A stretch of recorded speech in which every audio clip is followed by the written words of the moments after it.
SNX Radio, Coley UFO. If you can hear this, you're a part of the show.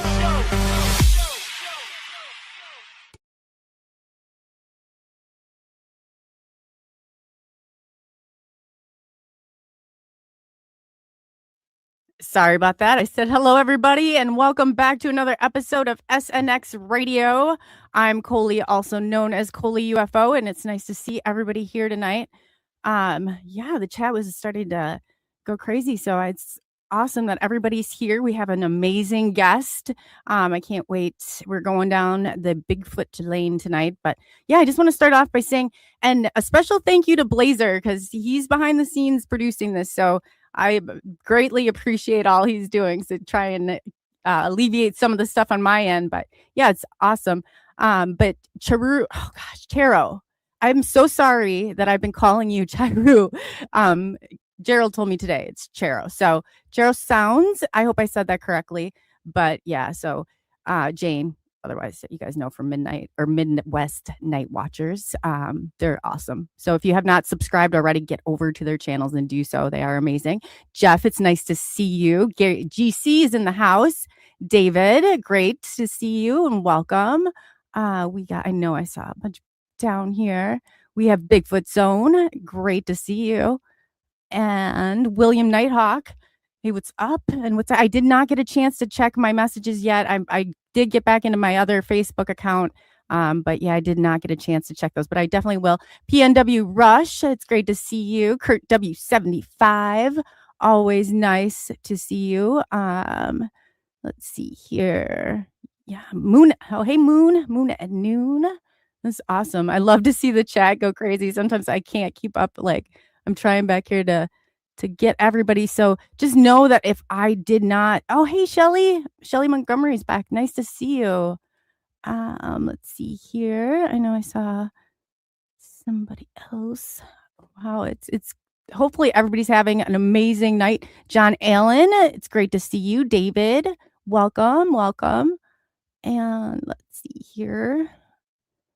I don't want to miss, I feel bad if I missed anybody. So I try and keep it down. But so if Midwest Night Watchers, Gerald and Jane, if you guys have not subscribed to their channel, definitely go over and do so.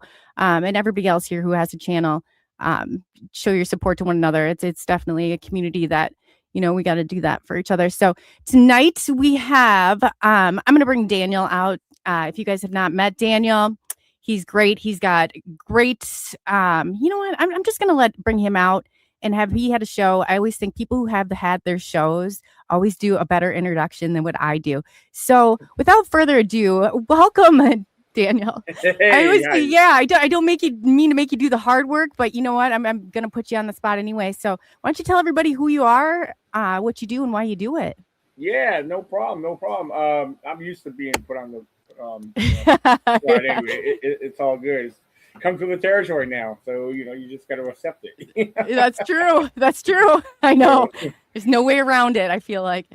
Absolutely. First of all, I do want to call anyone who's watching the live chat Bigfoot Zone ECBRO. That is me. I was commenting in there. Okay. So if you guys want to check out my YouTube channel, Bigfoot Zone ECBRO, feel free to definitely check that out. It's up to you if you want to subscribe. I definitely appreciate it. I will say that part of who I am is a wildlife and Bigfoot researcher. I've been involved with the whole Bigfoot thing for over 15 years now, and it's been quite rewarding.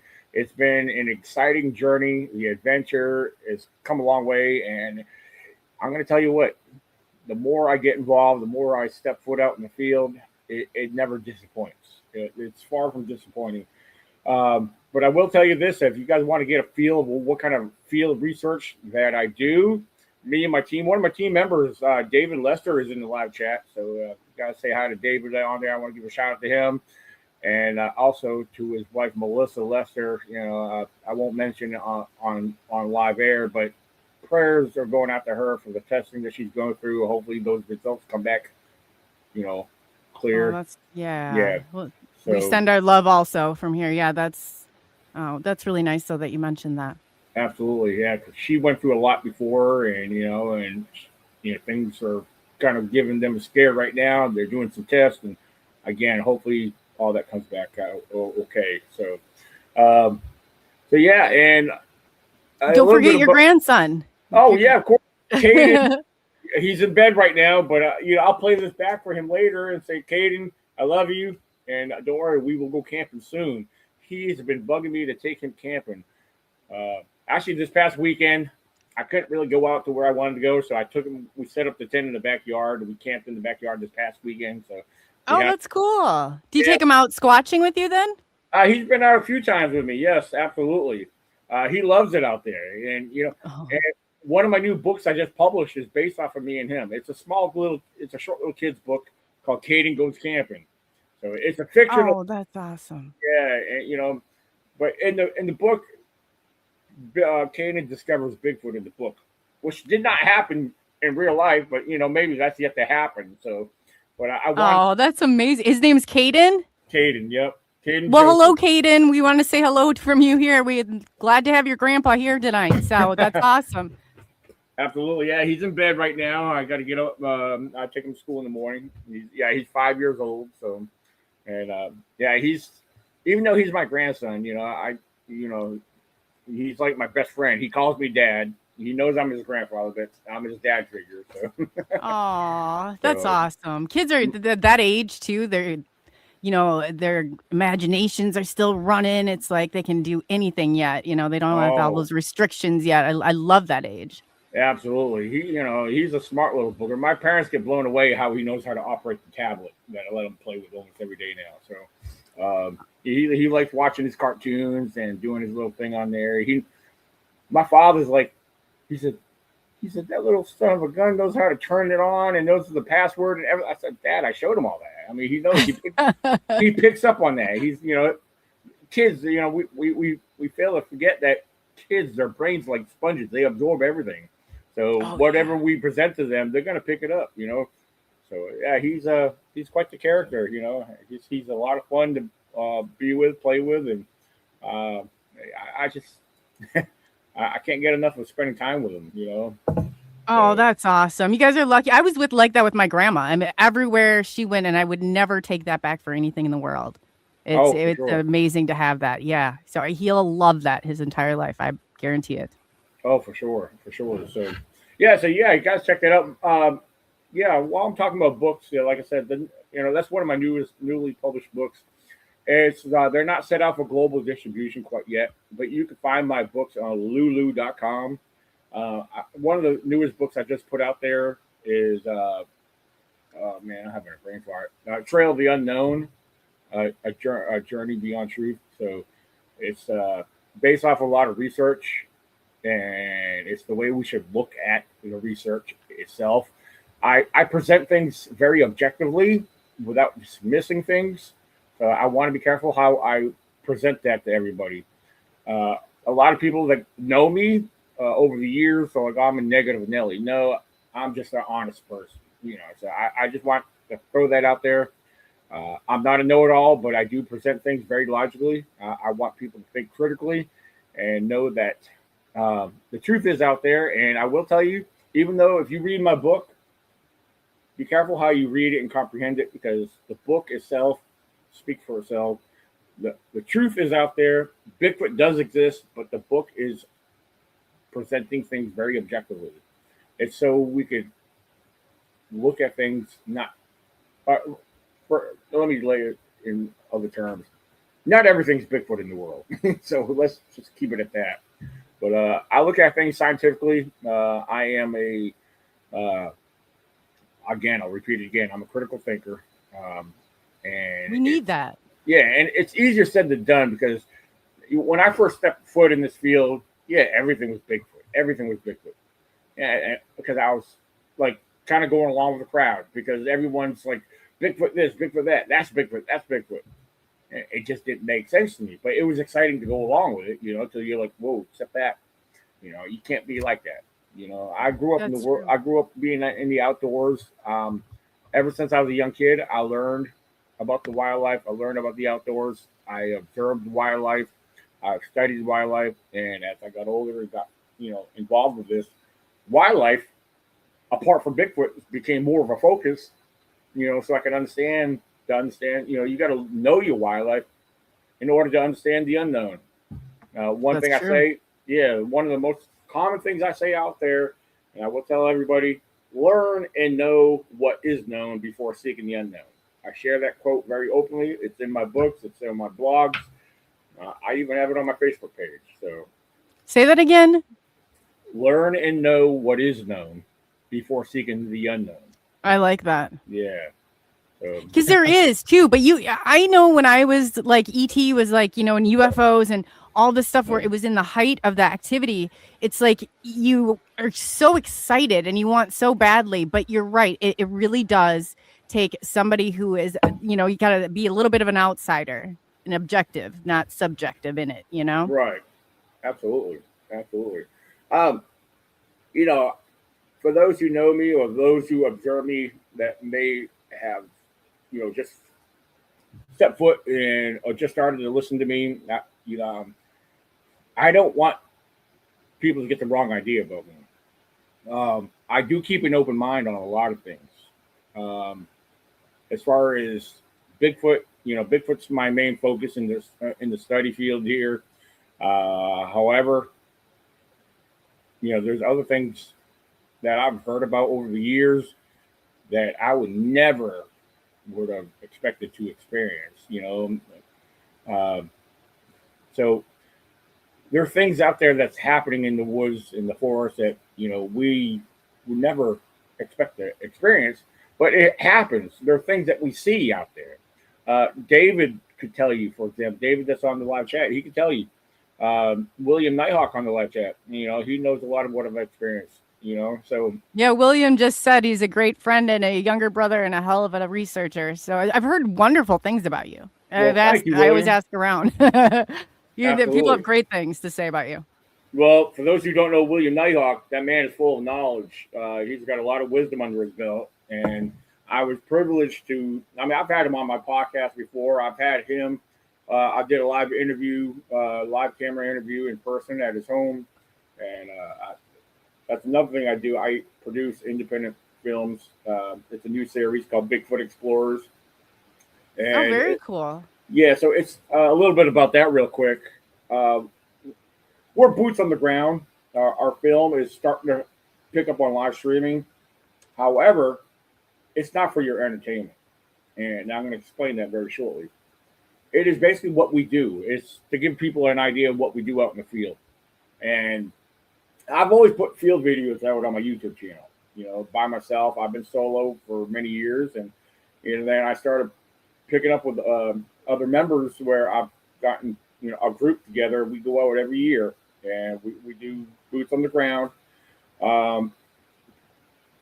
We do a lot of field explorations, both day and night, And what you see on our films is what we do. We're laid back. We go out there to have fun, And if we experience something, hopefully, we're lucky enough to pick it up on camera. Now we've experienced things where we were unfortunate, where we weren't filming. Of course, that's the way it goes. By design, I feel like it's hard, it really is. Even with ET, like I would go and I think I had something so, it's not the same as the way you see it. It definitely is not the same. Right. Oh, for sure. Yeah. I mean, like I said, I've always been the person where when presented with something for somebody else, I get stuff presented to me all the time. And people ask me questions of this and that.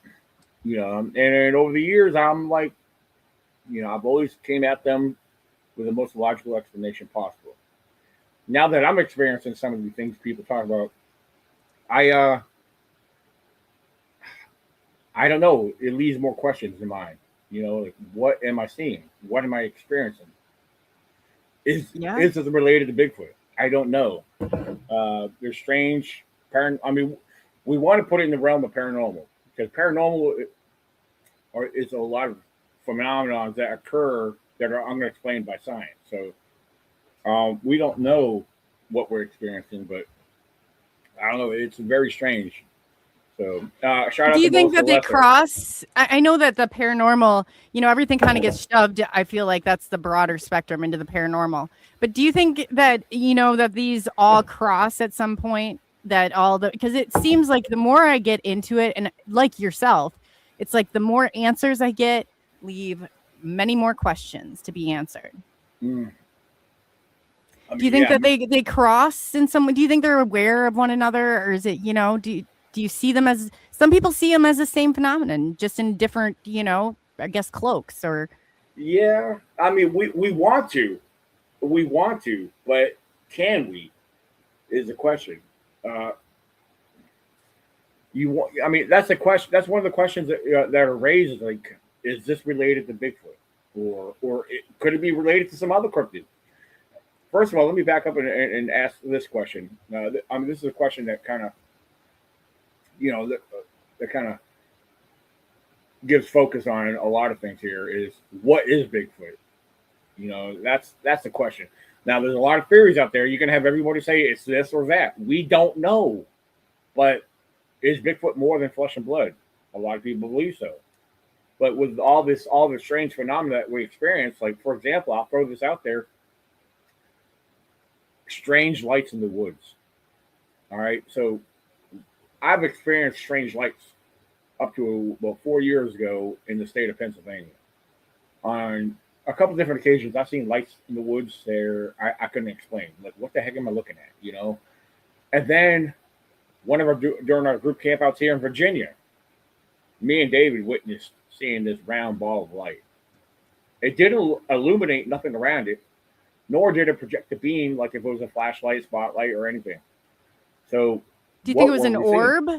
The orbs are they're at every single level of this. It's paranormal, ET, cryptids, Bigfoot. I mean, their orbs are always a common theme. I would have to say it would be an orb, or could be an orb. But the thing is, most people explain orbs as a light of some sort moving. Now, all the lights I've ever experienced were stationary, except for the first little set of lights that looked like a bunch of glittering stars. And then I started seeing stationary lights spaced out in the woods up in Pennsylvania that were like around the size of softballs or slightly bigger, that were slightly dimmish, bluish, and then of course the light that we saw in Virginia, it was, like I said, it was more of a white light that may have had a slight ring around it to a certain extent, and then it just went out. Yeah, I've heard other people talk about this, other Bigfoot researchers, and you had mentioned before backstage that you knew Wojo and Richie B. Yeah. And they've had pictures, and they were out on a live, and you could see a light. And I said, I didn't know what they were seeing, and they said, we're not exactly sure either. They didn't, but it was responding to them. It seemed to, like, when they would let Richie started singing, and it really did seem like it was interacting with them. Yeah, I mean, that's interesting. I mean, a lot of people are experiencing seeing this. We don't know. I mean, like I said, it's mind-boggling. It's we're left scratching our heads. Again, we want to contribute this to Bigfoot, because I've heard from several sources that what we're experiencing is a form of energy that's being put out there that could be a type of presence of a Bigfoot that was there or watching us. I personally, I want to believe something like that, but I can't say that's factual. Well, a lot of people in the beginning, like when I first started to get into researching this, they would say interdimensional. They're not, from this area, but I've heard so many testimonies that say, no, they're here. They're flesh and blood. They're, we're on their territory. They're watching, they're very selective. They're, things like that. They're inherently able to blend in, for their own protection. There are crazy people out there that, I say Bigfoot hunting, like UFO hunting. I don't mean hunting, but right. I've heard people talk. It blows my mind when I do hear it, but there are people out there like that. Yeah. Well, for one thing, I can't say that Bigfoot is flesh and blood, because they leave tracks. I have found tracks over the years that I could honestly contribute to Bigfoot. But then again, a big part of the Bigfoot community and those who follow Bigfoot research believe that Bigfoot is also more than just flesh and blood. Now, I mean, there's some so-called witnesses out there that said they've seen things with Bigfoot, cloaking or going into a portal or something like that. I'm not going to call them liars. I don't know what they claim to be seeing, but I haven't witnessed that yet. So I personally, and I can't step on that or go into that category yet. So if they are more than flesh and blood, we have no physical or no evidence of, unless it's an individual who claims to have witnessed something. That's their own, testimony. I mean, Right. I have yet to, see more. I mean, David will tell you that we want to find a category. Everyone could tell us, hey, well, Bigfoot's this and this and this and this. Okay, good for you. But you know what? Show me the evidence. That's how I'm sorry. That's how I am. I'm blunt about it. Right. No, me too.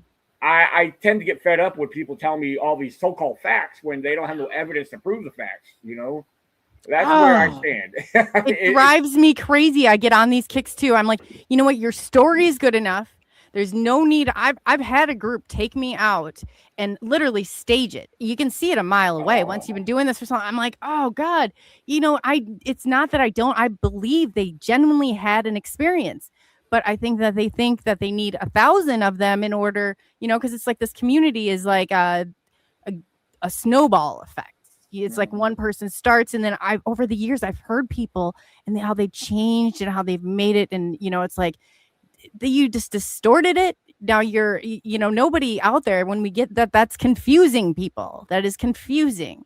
And it's like, you can't sit out there and tell me like you don't think that we noticed. I mean, you've been on my show how many times throughout the years? Like I'm like, so I just, it drives me crazy that happens. And then it's like they'll hear something or they'll hear somebody else's story. I don't know if they want to be a part of this so badly that then they, interject their own experiences, but it really does. It sucks that happens. Well, it's funny you mentioned something like, they want to be a part of this. Well, that's the thing. I've learned this and I observed this over the years. Everybody that gets involved, that steps foot in this field, they want to get noticed. They want to get recognition. So what are they going to do? Some of them go along with the crowd. Okay, the majority of the crowd, or the popularity side of the crowd, they're going to go with that theory. They're going to run with it, So instead of doing things and thinking for themselves and doing their own research, which is so freaking difficult, for so many people, they got to go with hearsay instead of doing your own research. I've come to my own conclusions on a lot of things. Doesn't make it a factual information, but the more I look at things and consider things in a certain way, I personally, and I'm not going out there to convince nobody. I'm not going to tell you that, well, I believe this and this is why. I'll present it, but I'm not going to force it down your throat like everyone else is trying to do. Oh, I hate that. Convince me, Daniel. Convince me Bigfoot is real. It's like, come on. Yeah. I mean, I can tell you what I've experienced. I can tell you what I've heard. I can tell you what I've seen. But, unless you experience it for yourself, that's the only way a lot of people are going to believe it. But, I look at things. I like speaking to skeptics, especially skeptics. I've done presentations at universities here in Virginia, and, and I've had a lot of positive results after that presentation. And the same goes for other presentations, other places I spoke at. I present things, I'm trying to think of the best way to throw this out there. When I present things, I'm considering that I'm speaking to skeptics to begin with. So, what's the biggest question among skeptics? Where is the body? Oh, I know. Where are the bones? Why can't you find the bones? If Bigfoot exists, where are the remains? Well, I come back with a question, and I usually don't have to say no more after this because I want them to think about this. Well, first of all, we know we know that bears exist. We know that mountain lions exist. Show me their bones. Show me their remains. Well, we've seen them. Well, okay, so people have seen Bigfoot too, but it's the same logic. Get it together here. Think about what I'm presenting. If the Oh yeah, and you know, somebody even said too, what if it's not within their inherent like ability to bury their own or get, that's not like a precaution among their community. I don't know, whatever so you could call it, but I know it drives me right. crazy. But I'm thinking, how many? I live out in the country, and I saw my son and I talked about it. Like there was a roadkill out there. I don't know exactly what it was. I didn't want to know, but the following day it was just like a carcass out there, and it was just gone. And I was like, this right here is exactly how something like that could happen. Mm. Oh, it was yeah. so quick. It was like, Absolutely. Don't mind me. I'm actually looking over. I'm skimming some of the questions that are popping up here, or some of the posts that are coming up. People saying some interesting things here. yeah. There's somebody said, that there kind of been comments along the way, like, why can't it be both? Why can't it be interdimensional and flesh and blood? It definitely can.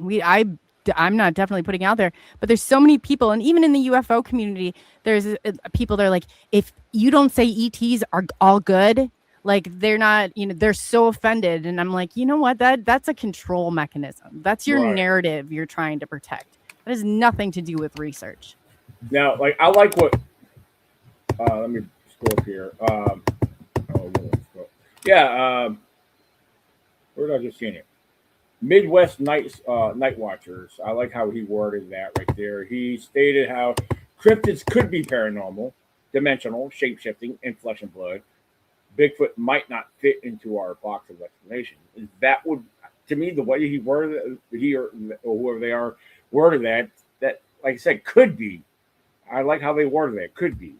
Yeah, they're great. It's Gerald and Jane. They have a great channel. But I've been watching them, and they cover a lot of it too. But they're very rational, reasonable people, where they take a step back and look at things. And I like that, because I feel like you're doing the same thing. That's a good way to be. Right. Exactly. I mean, yeah. Shelley said, if we don't ask questions, what's the point of it? What is the point of it? That's true. Yeah. And I'm going to tell you guys, everybody, I don't care who you are. I don't care if you've been in this for 50, 60 years and you think you have all the answers. The truth is, you don't have all the answers, and you probably never will. But you got to question what you believe in. Even question you don't believe. I've questioned myself numerous times. But every time I look into something, it keeps bringing me back to square one, or I shouldn't say square one, but to what I keep picking up on. Things there's a lot of things I look at. Maybe I look at things different than most people. And like I said, I've gone to the extreme of thinking outside the box, and concerning other possibilities. But everything to me keeps putting back towards one field or one subject, For example, a lot of people ask me, well, how do you see Bigfoot? What do you see Bigfoot? Well, what do you consider Bigfoot to be? Well, we could look at Bigfoot in a number of ways. We can break this down as what I've heard is called Bigfoot 101. And it doesn't have to be Bigfoot, any cryptid for that matter. There's other cryptids I don't really fall into. But regardless of what cryptid you believe in, let's use Bigfoot for example. Let's ask the questions. What do you believe Bigfoot to be? And what's the closest living known species that you could relate or contribute to Bigfoot? I don't care if you think he's some type of human or a non-human primate. Now, I'll break that down just briefly. I won't get too involved with this, but yes, we all see Bigfoot as a bipedal humanoid. Bigfoot's human to many people, but I look at things as a little bit more differently. Bigfoot to me is some type of primate. Oh, no, he's not a primate. He's a human. Well, scientifically speaking, me and you, we're considered human primates too. So we fall onto the primate field. You okay? Mm-hmm. So regardless if you look at Bigfoot as human or non-human, he's still a primate, regardless if he falls under the, whatever view you look at him in. I look at things very scientifically. So no, it's a good way, but how do people know? Why are they so adamant that it has to be this way? Because then you're not going to find answers. You're literally boxing yourself in. Exactly. I mean, there's always a way to start off. There's always a starting point. We should always find a starting point and then go from there. Look at the options. Okay, if you believe he's this, there's always something out there that might help contribute your belief, that might contribute to your belief. You have to find that answer. You have to find what it is that contributes your belief to that theory. Me, I look at Bigfoot as a type of primate. I'm not saying he's a chimpanzee. I'm not saying he's a gorilla. I'm saying he's his own species. What kind of species? I don't know. But I do believe he falls under the primate theory. Of what kind? I don't know. Again, I'll repeat it again. I'm not saying he's a gorilla, whatever. But I believe there's a lot of the behaviors that we can contribute to non-human primates. Let's look at the behaviors that Bigfoot's known for doing: the rock throwing, the breaking of trees, the banging of trees, the tree knocks, all that good stuff. Non-human primates are known for all that. You don't know humans that go out and do that. Why are humans doing it if they are doing it? They're trying. I've seen humans go out there and try and mimic it. It's like, I don't know what's worse here. Something that you claim is mimic, or they try and put on the big show in front of it. But that's interesting that you say that. That is very interesting. Those are the type of facts that will lead you to uncover. And somebody said before, like, what avenues have not been the boots on the ground. You guys, this is pioneering right now. Nobody has these answers. Like, this is an opportunity to go out there. But like I said, you're not going to leave with all the answers. You'll most likely leave with 1,000 more questions. But that's just all a part of this, Right. Yeah, like Jeff Aronson said, the more I get into the subject, the more questions I have. And we're always going to keep having more questions. And don't let that bother you, though. That's, to me personally, that's part of the adventure. That's the fun of it. We experience things that we're not going to understand. And I personally, that's what keeps me going is, there's more mystery on top of mystery. And anyone that's involved with this, I don't care who you are, we should all have fun. You got to have fun with it. I don't care who you are, what you are, but if you're going to continue down this path, find a way to have fun with it. And don't let the questions that keep popping up stop you. There's going to be all kinds of obstacles. You have to. That energy right there brings it. There's nothing more exciting to me than seeing something that is so unbelievable. It is amazing. It is amazing. I've not gotten that close to Bigfoot before, but I've seen other phenomena in that way, in that close. How close have you gotten to him or her or them? I guess it's. Well, honestly, back in 2014, me and a small group, there was actually me included, there were 6 of us. And we were actually during the group camp out. Yeah, this event happened May 3rd of 2014. While we were doing a group camp out, we did a lot of exploring during the day. And, like I said, when we go out camping, we're very non-aggressive. We go out there to hike, explore, and have a good time, just like what we're doing now. But back in May 3rd of 2014, we decided to go on foot from our campsite down to the lake that was in the area. And we ventured down there. It was more in the evening. Long story short, we spent some time around the lake and everything, listening. We had parabolic microphones. And we heard a vocalization or so down there. But on our way back out, because, I'm not going to get into all the little tiny major details, but I'll get up to the main point here. Well, we regrouped together after spending some time around the lake, and it was time to head back to camp because it was late, it was dark, and we all had our headlamps on. And we had almost a mile hike back to camp. So we're working our way out from the lake, going out to the main forest road, and we're walking a single file line.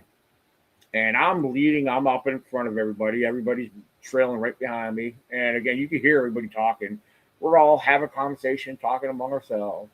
And then up ahead of me, walking straight towards me, here's this deer. He's just walking straight towards us nonchalantly. And I was like, oh, I'm staring at it. I kind of slow down a little bit, but I'm still kind of walking towards it as it keeps walking towards us. And somewhere around 10 feet in front of me, it just turns off nonchalantly. Okay, so that's odd. That deer should have already ran off and felt spooked. I don't know. I just thought that was odd, but It was whatever. It was cool that deer, got that close to us before it just nonchalantly walked off into the woods and disappeared into the darkness. Well, right up past where that deer walked off into the woods, over on the opposite side of the forest road, I noticed something reflecting or shining, or I just didn't understand what the heck I was looking at. My headlamp caught something I thought was on a tree. Now, in the national forest here in Virginia, in random locations, you'll have these little yellow signs in random places, and what they usually say is no vehicles beyond this point. And at first, I thought that's what I'm seeing. Like, that's kind of an odd place for one of these yellow signs to be showing up at. Anyway, I'm staring at it. I'm stopped, by the way. I'm stopped and I'm staring. I'm looking at this. My head, I'm trying to get focused. And all of a sudden, it became more focused as I noticed it blinked. It was a set of eyes looking at me. And I said, what the heck? Yeah, it was kind of low. I'll be honest. It was kind of low. And my buddy Tracy Arnold, he was the next one behind me. I said, Tracy, what the heck is that? Is that? And my first words were is that a freaking mountain lion? Yeah. Because of these large yellow-looking eyes piercing back at me. It was sitting kind of low by this tree. I couldn't make nothing out, but I saw those yellow eyes, looking straight at me, and it blinked, and then all of a sudden it zipped off. Now, for the record, the only other animal or species of animal I've ever seen out in the woods at night that would reflect bright yellow eyes was a raccoon. Now, of course, raccoon, could have been a raccoon, but, at first, no. It just didn't make sense. I just saw this ton of yellow eye shine piercing at me. It blinked, and it zipped off, real fast. And Tracy saw it zip off as fast as I did. Tracy's like, guys, get up here. There's some eye shine up here. So what do? We all get up in that location where we seen that first set of eye shine. And we get in that group, and we're looking down, and sure enough, that set of eye shine shows up again, at least a good 30 to 40 feet out in front of us. Now, I will say for the record that we didn't realize, not right away, but from where we were standing, it sloped down several feet, then it leveled back out. So, and then we're looking at this, we're seeing the set of eye shine, and I was like, what in the world is that? Now, from where we're standing, we estimated whatever this was no more than 4 feet tall, and it was swaying side to side. So it was interesting. Like I said, it was swaying side to side. I said, what in the heck is this? I'm not seeing. It's so dark in there, and about 30, 40 feet out, you're not making no shape and no details and nothing. But we're seeing the set of eye shine. The eye shine really clearly stands out, and it's swaying side to side.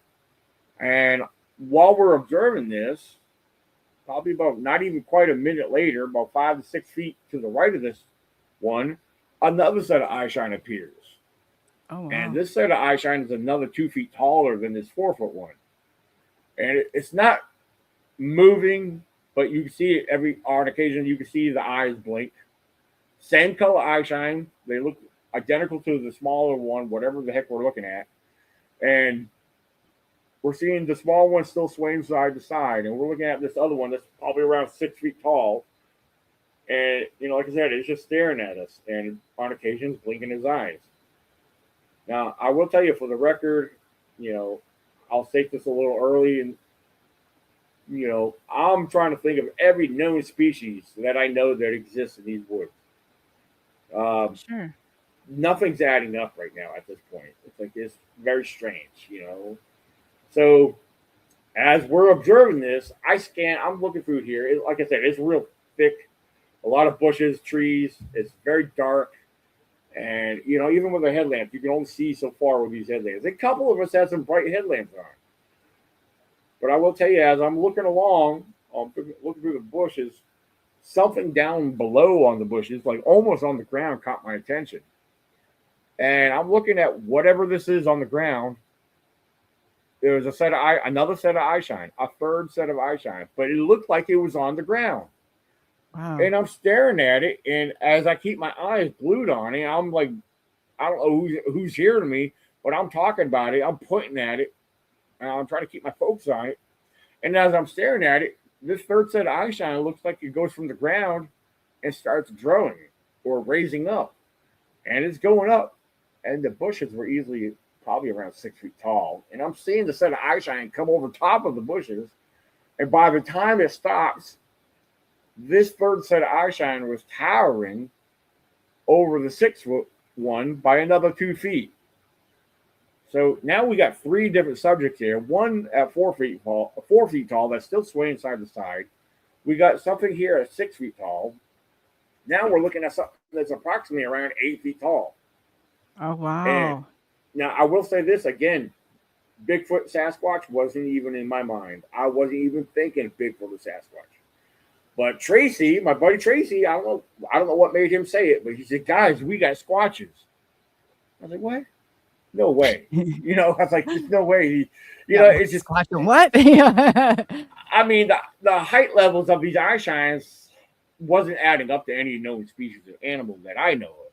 So, but it did get interesting because that tall one made a maneuver where it turned to its left and it had appeared to take a step or two and turn back and look back at us.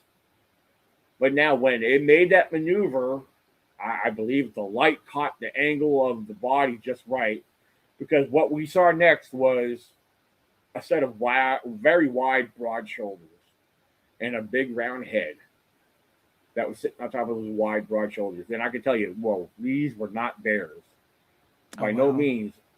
I mean, the height levels, I mean, the sizes, I mean, the thought of bears did cross my mind at some point earlier, but no, this confirmed that these weren't no bears. What else were these? What else were we looking at? What else is 8 feet tall with very wide, broad shoulders and a big round head sitting on top of it? Right. So at this and then point, you think there was more than one. I've heard that they travel in packs, more or less. Well, like I said, I can't prove this, but after that seeing what I saw, to me that confirmed that okay, we were looking at squatches. But the one thing I can't prove is, was this a family? Was there a juvenile female and a male? Well, I mean, that small one kept swaying side to side. And I will state this real quick. That swaying movement is behavior of a primate. It's something I often thought about. That's primate behavior. Chimpanzees and other primates do that. It's a sign of anxiety. It's a sign of nervousness. So I'm not saying these were primates, but like I said, that's just one of my observations in the field that I witnessed, that this small one was swaying side to side. Look up videos of primates swaying side to side. You hear about stories of Bigfoot sightings. It was swaying behind a tree, peeking out. It's a common reported behavior with Bigfoot. So you've gone in and actually done research on, some of these primal. I've done a lot of research out in the field. I don't just report back about what I see in the field. I have to do studies. I have to look up notes. I have to look at things that help me understand what I'm looking at or what I'm observing. People don't do that no more. Everybody's got to come up with a conclusion through their imagination. I try to do or go beyond that. I try to study things. Look at what is known before jumping to conclusions on what your imagination wants you to believe it to be. So that's how I'm looking at it. So now, with this all being said, after this observation, they all did disappear. They all disappeared. It's like they turned off and went further into the darkness. Now, and after that, we kind of got ourselves together. We continued back on foot and headed back to our camp. Now, one thing I will say, something happened in that same section of woods just around the corner a year later. Now, it wasn't a visual, but I was by myself. It was during the hunting season. I was camping out and I was hunting during the hunting season. It was November of 2015. And I'm sitting there at camp. I'm not tired. It's probably about 10 o'clock at night. And I'm just kind of sitting there. It's gotten quiet. I was bored. So what do? I get up from, I had the campfire going. My blazer sitting right there. And I just pick up the spotlight. And without turning it on, I walk out to the middle of the forest road in complete darkness. I do this on occasion. I don't know why. It's just something I started doing. I like to walk out in total darkness. You know, I guess for whatever reason, for not to disturb anything that might be around. But I just do it for whatever reason. And I'm standing in the middle of the forest road, kind of looking around in the darkness, you know. And I will say for the record, even though it was hunting season, there was one other spot nearby. Nobody was camping in there. I was completely by myself in this area. Oh, wow. So do you think you're like drawn out there, or like something? Do you feel like a call coming out, or do you feel them, I guess, or sense them? I can't say that I do pick up on certain things. I can't say I notice that they're there, but sometimes certain, you know, if you spend enough time out in the woods, and this, I'm sure any average outdoorsman that spend years in the woods, you do pick up on things, and they know what I'm talking about. You know, it becomes a natural instinct, you know. Because your body, your senses, you kind of become toned to what's out there, you know. So I agree. Yeah, absolutely. Well, I think it's a part of our, you know, mechanism too. But I just know, like I went to an area I knew so well. If there was a slight movement, I could sense it or detect it. You know, it's like you have to know your surroundings. Just, I mean, be acute of everything going on around you. Oh, for sure. I mean, yeah, I've been out in the woods numerous times, and you can feel a sense of unease or something might be there. So, but anytime you feel that, you cannot ignore that. You got to be. It should put you more on alert. You know, regardless if it's something that could harm you or not. If you feel that way, don't ignore it. Never ignore that. But I agree. But yeah, when I got out into the middle of the forest road, like I said, I kind of stand out there for a moment in complete darkness, and I decided to turn the spotlight on. I pulled the trigger on the spotlight. And I'm facing the tree line across me, which I'm only about 20 feet away, by the way. And all of a sudden, as soon as I turned the spotlight on, even though I didn't see nothing because it's too dark and thick in there, I heard a deer. I kicked up a deer. You know, you can hear the sound of a deer run off real quick. I spooked it. I said, oh, cool. I spooked the deer. Okay, so from my left to my right, I continue panning the spotlight. And when I reach between the 1 and 2 o'clock position, immediately, whatever was inside that tree line over at that point, I can tell you for a fact that it was bipedal. It was very large and very heavy, and every step it took had a crunch and a thump as it stepped. And what I heard next was something very large and heavy stepping away from me. You know, and when I heard this, I'm not gonna lie, my heart felt like it was like pounding up in my throat. I was very timid. I was very intimidated. You know, I was very nervous because I was by myself, unarmed. My shotgun that I was hunting with was back behind me at the camp, and I'm out there with nothing but a spotlight in my hand. And the key, God. Yeah. I mean, my keys were hooked to my belt loop, because like but I'm hearing this walk away from me. Like you hear, it wasn't fast, but it wasn't slow. And I start walking backwards, looking behind me. Let me make sure I'm walking back in the right position. And as I'm walking back, I'm pushing the button on my key fob, make sure my vehicle's unlocked, just in case, for whatever reason, I have to jump in there and take that, just get out of there. But I get back into my camp, I throw another log or two in the fire, and all of a sudden, I just instantly calm right down. That feeling of fear went away. And I'm just taking it all in. I'm trying to, think about what I just experienced, what I just heard, And I come to the realization of whatever that was, let's entertain the thought that it was a squatch. It was going away from me. If it meant any harm to me, it had every opportunity to come running out of the woods and sack me like a football player. But no, it went in the opposite direction. Now, one thing I want to point out from my 2014 encounter, and this situation that happened a year later, same section of woods, just around the corner, you notice how I talked about there was a deer present prior to each situation. Yeah, they feast on it, right? Well, that's something I question, because I've heard theories that people believe that they feed on deer. I mean, I believe on it. I mean, why not? It's a food source, It would make sense, yeah. So my question I asked myself, did I interrupt the hunt where they make, were these Bigfoots or whatever, or whatever that was in 2015? Again, entertaining the thought that it was a Squatch, considering the size and the weight that you hear walking away from you. And it was definitely bipedal. I mean, what else in the woods is that heavy bipedal, that might be roaming the woods?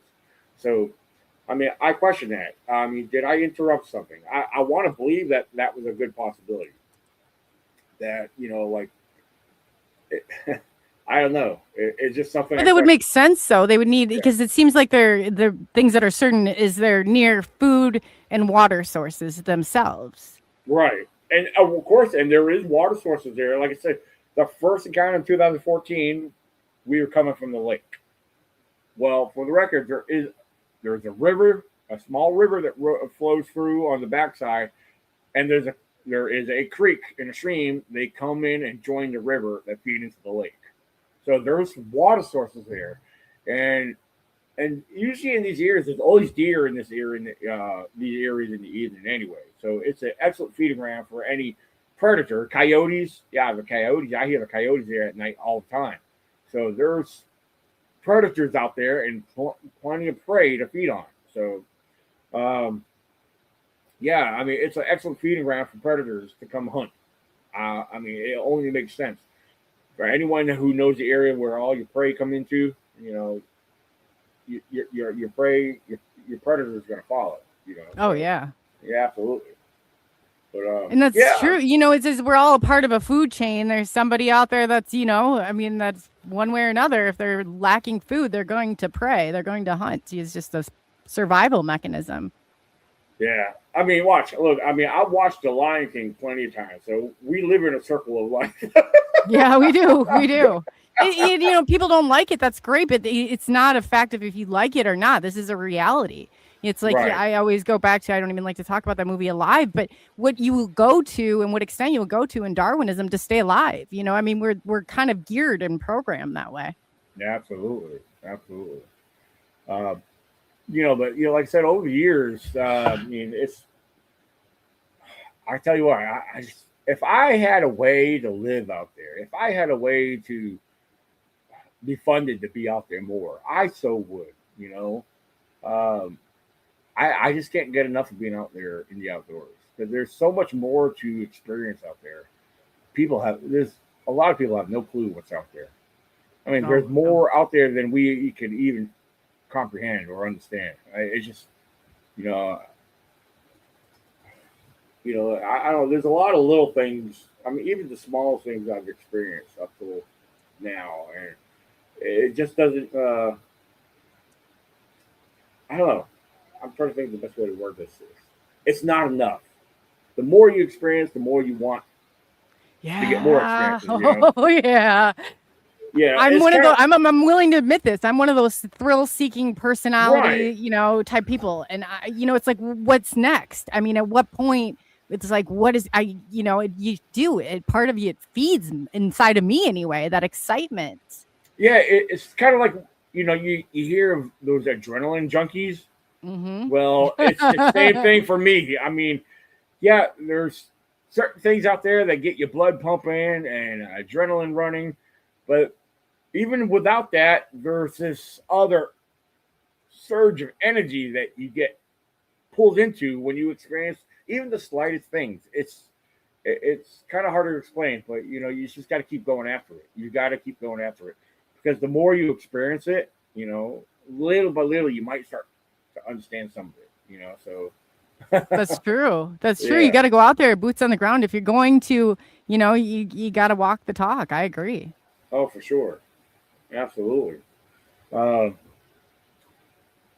mean, there's a lot of people. So what is your take on this? Do you think that, I mean, are they both good, bad spectrum? There's some people that think, hey, they're out there, they're going to terrorize, they're going to rip you apart. And other people are saying, yeah, no, they're the most tame creatures that you'll ever come across. And it's, it's humans. We got both sides of the spectrum. ET, same thing. I'm not going to say one way's all good, one way's all bad. But inherently, do you think that they, they're curious about humanity, that they're watching? Are they afraid of us, that they're going to attack, or what has been your, I guess, what do you buy into the missing 411 and all of that goes on at the state parks? Yeah, well, that's a whole different subject in itself to me. The missing 411, that's something that never started off as a Bigfoot thing, but when Bigfoot got presented, it became a tool to make money off of. So I'm not going to get into that. Yeah, course, no, you're right. Yeah, Bigfoot's a selling tool. Bigfoot is a marketing tool. Anyone who was involved with something, added Bigfoot into their field to add more money to their sales. So, I don't care who you are. That's me. I mean, a lot of people hate me for being honest, because I see things differently than them. But no, as far as they're going to hate you regardless. They're going to hate you regardless. That's what I found out in this. It's like, I have some of the nicest, most wonderful people in the world, but I also get some of the biggest hate mail that you would ever think of coming across. And I don't understand what the deal is. It's just like, why are you so angry that I'm even talking about something or going out there? Are they that afraid of it? Or are they that? I don't know. That I don't know. Yeah. I mean, I'm sure Paul Politis is a really nice guy. I never met him. I know he's retired law enforcement. But, when you add Bigfoot into your missing 411 books and programs, you're using it as you're taking advantage of a marketing tool, just to make more sales. I'm sorry, but screw you. But, no, really. No, you're right about that, though. I've thought that before. Now, I don't know David Plottis personally. I don't either. I know people that do, but, it's, I think sometimes once people get to a certain level, I've seen it so many times. Did they run out of content and that, they're jumping on the next trend?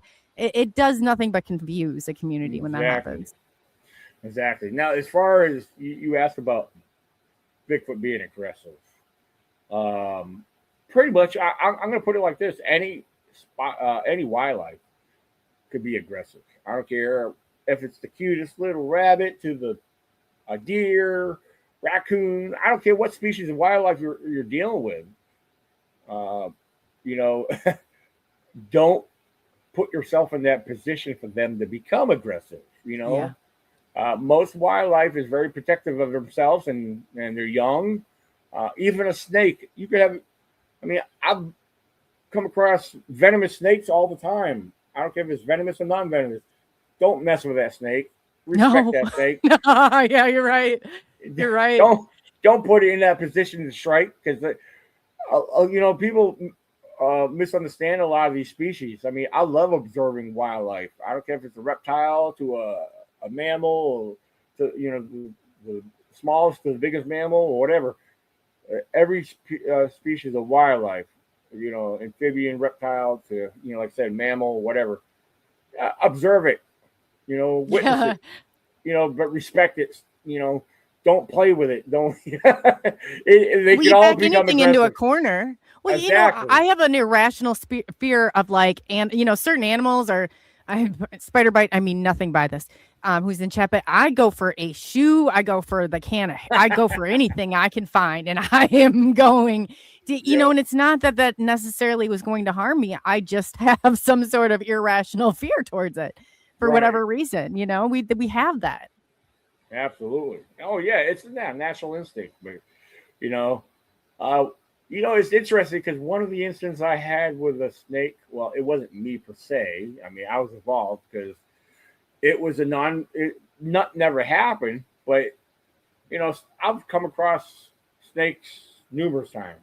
But there was one time, me, David, his wife Melissa, and a few others were on a hike way up behind camp, and we're walking down this old path. And me and one other individual, we're walking up in front. We just stepped over this log and we continue watching. And next you know, we hear, David's wife was behind us. She had a walking stick. If it wasn't for her walking stick bumping into this rattlesnake, and the rattlesnake was there. It was there the whole time, but it wasn't rattling. It was just like chilling out there in the grass, right by this log. And her hiking stick, her walking stick bumped it where it shifted, where she noticed it. I was like, we stopped, we turned like, what? What's wrong? There was this big ass rattlesnake that was there. Oh God, yeah, that's where I'd. Yeah, it was just chilling, relaxing the whole time. I mean, the rattle was like tucked underneath, so it wasn't rattling. It was just kind of absorbing what kind of heat it can at the time, you know. So, but Did it strike? yeah. Oh, I my cousin, they talk about it in he like played, got probably like 6 or 8 feet within the rattlesnake, and you could hear that rattle. It was so chilling. I was like, oh God, what was that? Oh Yeah. man. But yeah, that particular rattlesnake that Melissa bumped with her stick, her husband David Lester, he got some really, I mean, really awesome photos of that thing. He does professional photograph anyway, and his pictures are very sharp. And I mean, we're talking about pictures that you would see in magazines and on whatever. I mean, he does some really high, really high quality stuff with his camera. So, oh, that's awesome. So you got a professional photographer you get to take with you. Yeah, how great absolutely. is that? Absolutely, yeah. David and Melissa Lester, and not to mention their German Shepherd Luna, which she's a great asset to our adventures. So we love having her with us. Cool. For the record, I will put this out. On 1 or 2 occasions, I've had people say, "Well, you're not going to have no activity with that dog out there with you." No, it's been quite the opposite. Maybe we want things to, it's kind of like a caution, buyer beware, a warning shot fired. I think it does provide a little bit of protection. I'd take her with. Yeah, Luna, it's awesome because even just chilling at the base camp, when we're sitting there, doing our thing, relaxing, having fun at camp. At nighttime, of course, at nighttime, all the wildlife start getting active. The deer come around more, but we're sitting there at camp, or even if we're out and about hiking, doesn't matter. She picks up on stuff. She's like, it's interesting to see her get alerted to something that we don't know about. Like, okay, what is she picking up on? That tends to get us excited. I don't care if it's just a deer that she's picking up on. We don't know what she's picking up on, but she's picking up on something. But it's always interesting to see her perk up and like, like what is it, girl? You guys are brave out there. You're brave. Yeah. I'm more afraid of like being out there in that desolate area. I don't know. It's so many possibilities, and then you got like this nylon tent, and I'm like, this is not protection. This is not protection. Oh yeah, I'm gonna tell you, like I said, I camped a lot numerous times by myself. So I mean, I'm not scared of much out there. It takes a good bit to frighten me, which I'm not gonna lie, I've been frightened and intimidated a few times by myself, because especially being in other areas that I'm not familiar with, and I hear things that are too close for comfort, But as far as our group camp house, we got a group there, it's not much to be intimidated about when we're there, So yeah, it's we don't experience much. Yeah, that's my. Oh, okay. Oh yeah, Blazer had put some of these pictures together. I was gonna show him while you're chit chatting. That's awesome. Yeah, this is my online radio program, which a lot of my the podcasts that we do, we start them off on YouTube. They're a little, I will say, they're a little. I'm trying to find the right words to use on this. They're a little rough around the edges, but it's what we go with the flow. We put stuff out there, and and then we upload it to the online. I take the audio and put it out there. Now, a couple of these pictures, I'm not recognizing what he's showing here. Oh, well, of course, that's me. But yeah, but that's cool. With anything, you kind of have to have fun with it. Like the UFO stuff, I always find like fun ways to present the information, and I don't see anything wrong with it. Some people are like, "Oh, I'm like, no, it's really not, because I think that it's a way of all ages. Seeing something like that, like they can participate in. Like you said, you wrote a book for your child's book or children's book, right? For your grandson. Absolutely. Yeah, and you write it at a level, it's like everybody can relate to that at some level, Oh, for sure. Absolutely. Yeah, I just recently put out 3 different books. Oh, now this image right here, I thought was cool. I put this together. I actually use this in one of my blogs. This is actually AI created, but this is actually me starting from left to right. That's me David, Melissa, Mary, and John. So of course, it was just an AI created image of us at our group camp. We camp together. Oh, we do have others that come out with us. We got 14 people expected to come out to our camp this year. So, Oh, that's awesome. yeah, so it should be pretty exciting. Absolutely. Oh, very cool. Yeah, no, that's fun to see pictures. So where do you go? Is it primarily in Pennsylvania area that you go out and you have? I actually do both. I actually just recently, about a couple of weeks ago, came back from camping in Pennsylvania. I filmed an episode actually of my virtual background, Bigfoot Explorers, a paranormal twist in the search. That took this episode was me right here on the. You can see me. I'm actually in between myself and my buddy Chadwick. Cool. So yeah, and the house in the background was actually an old abandoned house that was right next to where we set up camp on the back of this private property. We did a lot of adventuring around there, did a lot of exploring, found some pretty cool stuff. But the most exciting thing happened when we decided, let's go inside the house and started doing some play around. I'm not a paranormal researcher, but we went in there and we had paranormal activity there. So, and it was all caught on film. So all that's on my YouTube channel. It's got that cover on it. So yeah. And tell us again what's your YouTube channel. I know that it was in chat. I just want to make sure you guys go over and definitely subscribe to Daniel. He's got some great information. I was just looking for. Yeah, my YouTube channel is titled Bigfoot Zone ECBRO. So you can check that out.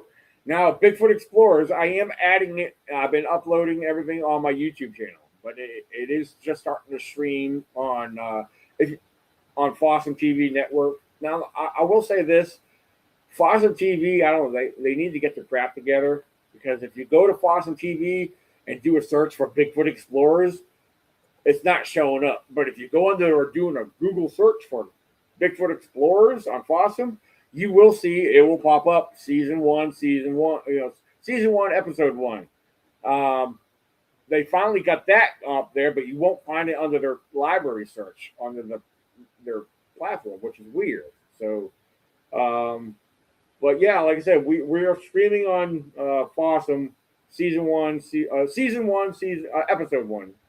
Also, another small network just picked us up, Headline Outdoors. Which is awesome. Wow, it's awesome. Congratulations. Yeah. Well, thank you. Yeah, Headline Outdoors. They got they got banter with Richie B on there. And the guy, when he emailed me and reached out to me, he's like, hey, we want to add another Bigfoot group on here. I said, oh, okay, cool. And so yeah, they upload their stuff. They show it on their network, and which they deal with Roku. If you got Roku TV or Amazon Fire Stick, you can watch Bigfoot Explorers on there now. So. Oh, that's awesome. Well, congratulations. That's really cool. Absolutely. Thank you. Yeah, it's exciting. And my thing is, like I said, our show, I'll call it a show, is not for entertainment.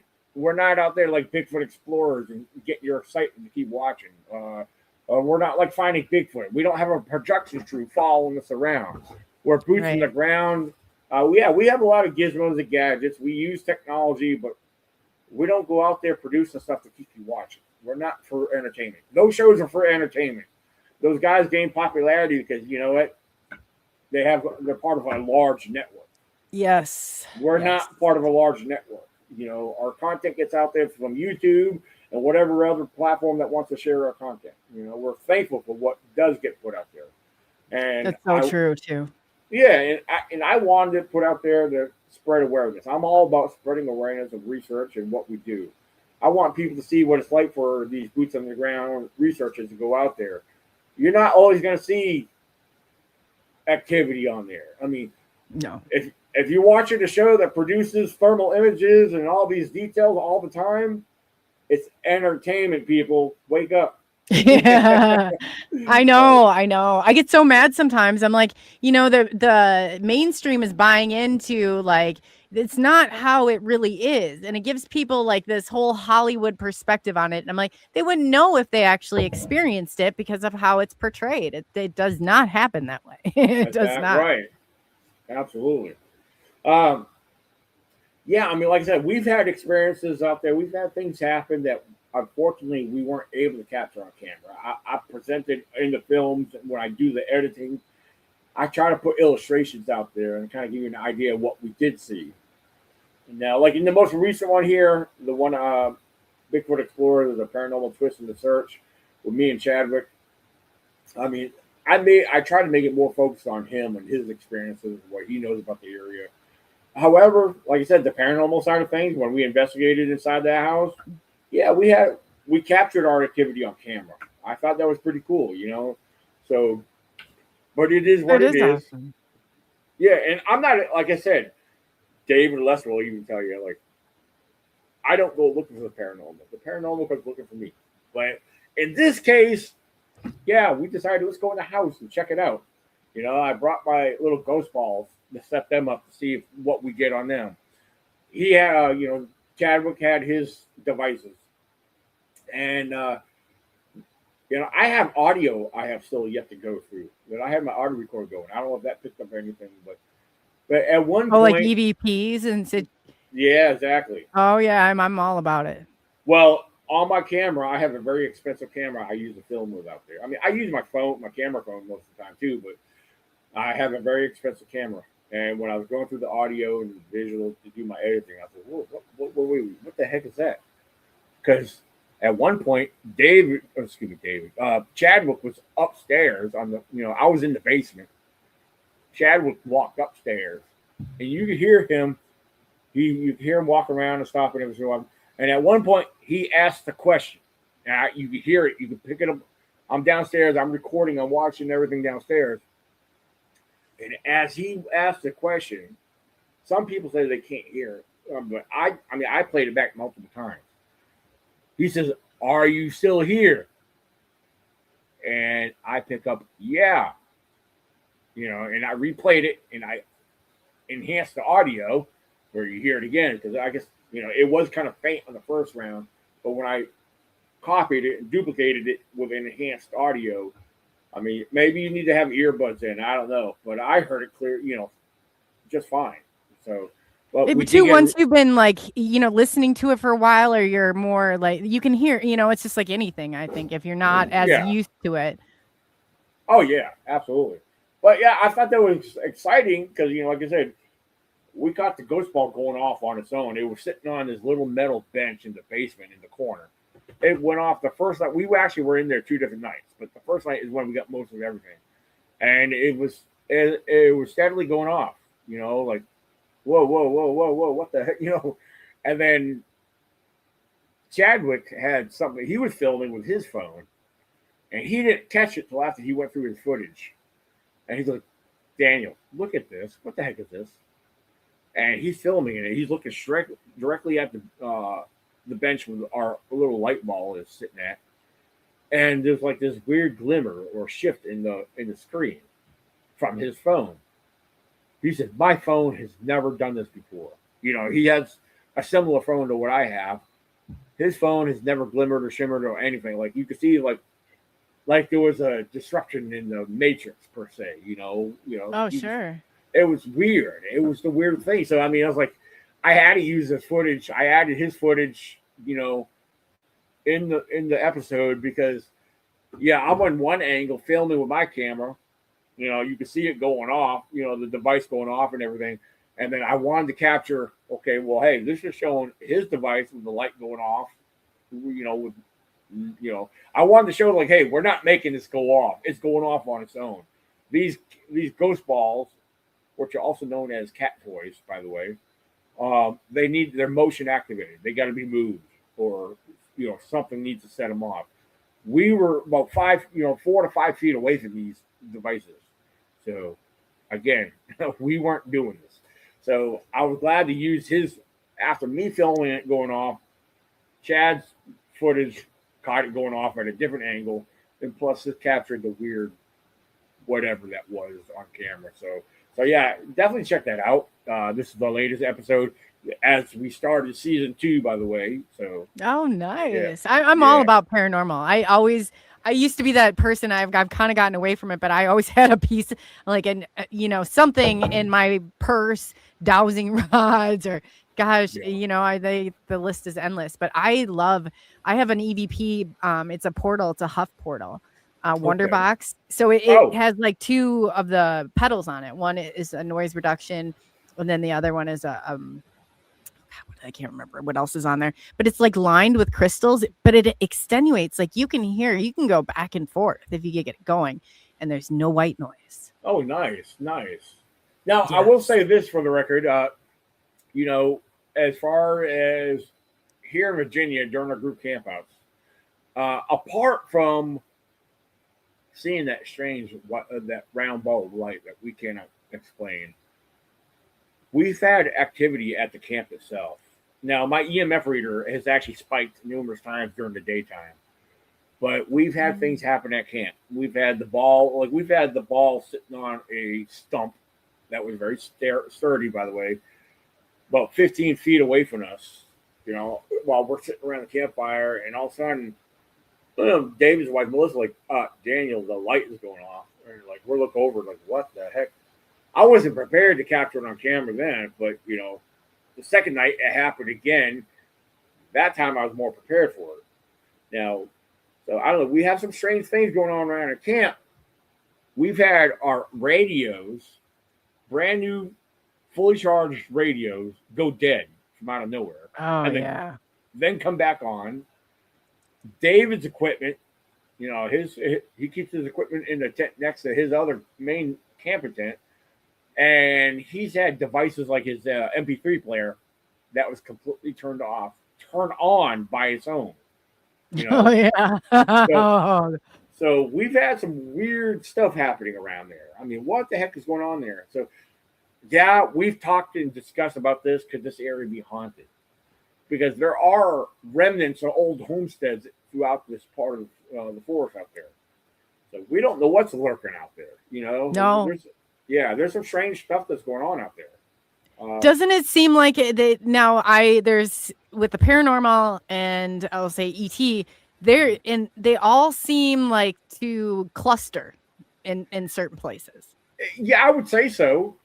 Yeah, it seems like that. It's just it's like I said, I don't know where to stand on a lot of this. I mean, I want to keep it separated from, okay, there's paranormal, but then there's, other activity out here too. So it's like there's a form of energy. It's always said and believed that Bigfoot's drawn to different types of energy. I'm not going to rule that out. I mean, I think a lot of species are drawn to certain areas that, that may produce a type of energy of whatever, Sure. Frequency. So, Everything yeah. boils down to, I feel like, a frequency at some point. Oh, for sure. Absolutely. So, I mean, another thing that happened at one of our last group campouts here, it was towards the end of the campout, and everyone was gone. The only people left there was me, David, and Melissa. It was the last night of camping. David and Melissa sitting on the opposite fire. I'm facing them. I'm on this side of the fire. I'm kind of slouched down in the very same chair that I'm sitting in right now. And I'm just kind of like mesmerized by the fire. Dead still, no wind whatsoever. And I'm sitting there. Now, for the record, what happened next, I never reacted to it. I just stayed still. And I wasn't scared. What the heck did I just feel? What happened was I had a hoodie on. I had my black hoodie on. And I'm slouched down in my chair like this, dead still, not moving. And imagine somebody taking their hand, grabbing your hoodie, and yanking on it. I felt that. I felt that 2 different times. Oh And gosh. I didn't move. I didn't jump up or nothing. I just, whoa, okay. I grabbed my phone. I don't know. I just started doing selfies, like seeing, just to see if I could pick up something behind me, So, but nothing showed up on the pictures. But the next day after we had packed up and gone home, I reached out to David about it. I was like, David, something tugged on my hoodie that night. Oh my gosh. I don't Probably know. took everything you had, not they say fight, flight, or deer in headlight. I don't know. I don't know. Like I said, I wasn't scared, but for the record, that's not the first time I've had something tug on me though. years ago when my daughter was little, I lived in this trailer, and there was two different incidents that took place there. But one night she was there, but it was late at night and she was sleeping. Her bedroom was on the opposite end of the house, and I'm sitting there on the couch watching TV, and all of a sudden I hear these two little footsteps come running up the hallway. And before I could even turn around, it's like, Brianna, what are you doing up there? I turn around, there's nobody there. Oh, wow. And I get up, I walk down, she's sound asleep in her bed. So I was like, okay, that's weird. Now, one time during the daytime, I was at the kitchen. I was in the kitchen at the counter. She was not there. I was by myself. I'm sitting there. I'm standing there at the counter. I think I'm getting ready to make something to eat, or I don't know what I was doing. But my T-shirt on the lower back, on the bottom of my shirt, got tugged down twice. And I was like, oh, wow. I was like, what the heck? Yeah. Somebody's trying to get your attention. Yeah, apparently there's something, I was like, there's the spirit of a little girl or a little child here, So you're a medium then? So, I don't know. There was something there. Something was, like I said, that I wouldn't say that, but there was something. There was something there. I can't say it was a girl or what, but I don't know. I felt like it was a girl, but for some reason, that's how his sensory goes, though. In regard to like UFOs, it seems like almost every single experiencer either was a medium from, grew up that way, or shortly before or shortly after their experience, they had that ability. I like to look at like take back like a perspective. I instantly kind of, I said, there's a lot of similarities to people who are experiencing this, and I started to go really in depth and seeing like, what we did share in common to see what maybe that, were we calling them? Were they a part, was it something to do with the individual? Because it seems like it's a dynamic. It really does. Right. It's not just one way or the other, but it's definitely a dynamic of some sort. Oh, for sure. Like being out in the woods, I don't care if I'm by myself or with others, I tend to, like, I don't know, to me, I like to believe it's some type of natural instinct that you pick up over time. And it's, excuse me, spending as much time as I have in the woods, you start noticing things. You start hearing things that others might not hear, And even though they're there with you, it's like, you question, you ask them, kind of question your own insanity. Like, are you guys hearing that? Do you guys hear that? Or did you see whatever? And a lot of times, like, no, what did you hear? I said, well, I heard this. It sounded like this or that. And on some occasions, you might get some people like, yeah, I heard that too. I heard that. Okay. So you're not alone, and you just make you feel like you're not as crazy as you think you are. So, yeah. No, definitely. It kind of confirms it, some validation. Right. Exactly. I rather have confirmation, like, because then if no one else heard, it's like, was I hearing things? It's like, what the heck am I hearing? Yeah. Is it an auditory hallucination? No, I don't, at some point. That's possible. That's always possible too. But I don't rule anything out at first. I'm with you on this. Like when my experiences, I was a mental health therapist for 7 years. I was writing my experiences down on paper clinical notes. And I thought there's got to be a diagnosis. There's got to be a diagnosis for this. But, I feel like that's kind of eliminating all those possibilities. Oh, for sure. Absolutely. William Nighthawk wants to know, and I know you did too, before talk about it. I want to ask you really quick, Blazer wanted to know if you have any Native American ancestry at all. According on my father's side of the family, there's two different. There's we have Iroquois and the Micmac Indian, which is both originated. Micmac originated out of Canada. It's the Micmac Indian tribe. Originally, they originated out of Nova Scotia and settled down into the state of Maine, and went forth from there. However, the Iroquois, we have Iroquois in our bloodline from my father's side of the family. For the longest time, Dad wasn't aware. He always knew about the Micmac, but it wasn't until later on he learned through his aunt from his father's side that there is Iroquois in us. Oh, that's interesting. Yeah. I feel like that's definitely a commonality. It seems like across all of the phenomenon is it's either like in the UFO, it's more of the Irish or the Native American. The Native American always seem like they are really in tune, and I think that's amazing because you do have much more of a connection to this land than anybody else does. Yeah, if you knew my family and my family history, you would think that we're just part of the wacky cuckoo tribe. No, well, my family falls right in there too. But there's a certain point. It Yeah. takes a special personality, and Yeah. especially if you have a show. I always say people, if you have a podcast, and you probably got a special personality too. Right. It's an outlet, but it really is. It's an awareness, and you need stuff like that, and people like that are going out and creating that. I really firmly believe that. So I Right. appreciate all you do. William Nighthawk wants to know, can you go over your list of what to look for when squatching? That's a good question. Well, to me personally, it is to keep it simple. There's probably so many different things I could throw out there, but that makes me think of a question that I've been presented a lot with is I want to get involved with Bigfoot. How should I get started? Well, this may not be a complete list, but this is something for those who I don't care if you've been involved with this for numerous years or you're just starting off. But this is the way I'll throw it out there: is get familiar with the territory that you choose to start searching. Get familiar with the layout of the land. Get familiar with the species of wildlife that may inhabit that location. These are things you want to get familiar with. So I would throw it out there. I would use that as a list. You know, observe, learn, and be dedicated to that location.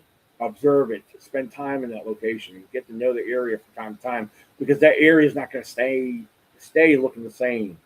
There's going to be changes over the year from weather and other wildlife interacting throughout that area. So that's something very important to become well acquainted with the change in these locations. As far as looking for things when you're going out squatching, again, that could. My main thing is to be observant of the wildlife in the tracks. Learn the game trails, learn the signs of the wildlife, uh, learning their habits and their behavior and their how they behave and how they eat. Those are all important things to consider.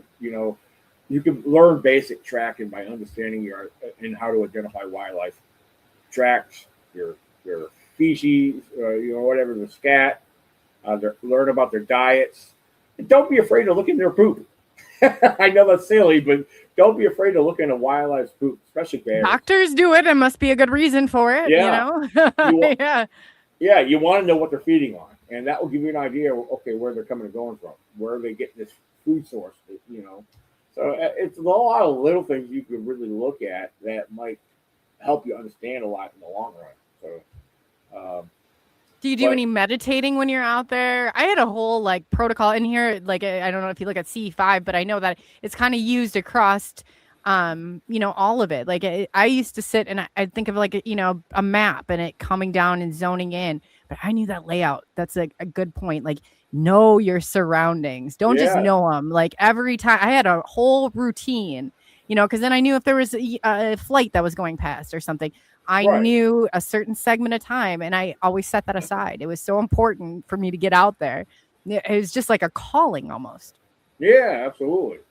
Yeah, I lost my train of thought there for a second. I'll find it right now in my head. No, you're talking about about knowing your area, the feces, and I asked you if you did any sort of meditation or. Oh yeah. Yes and no. When if I'm out by myself, or I guess even with others, sometimes I get in the zone.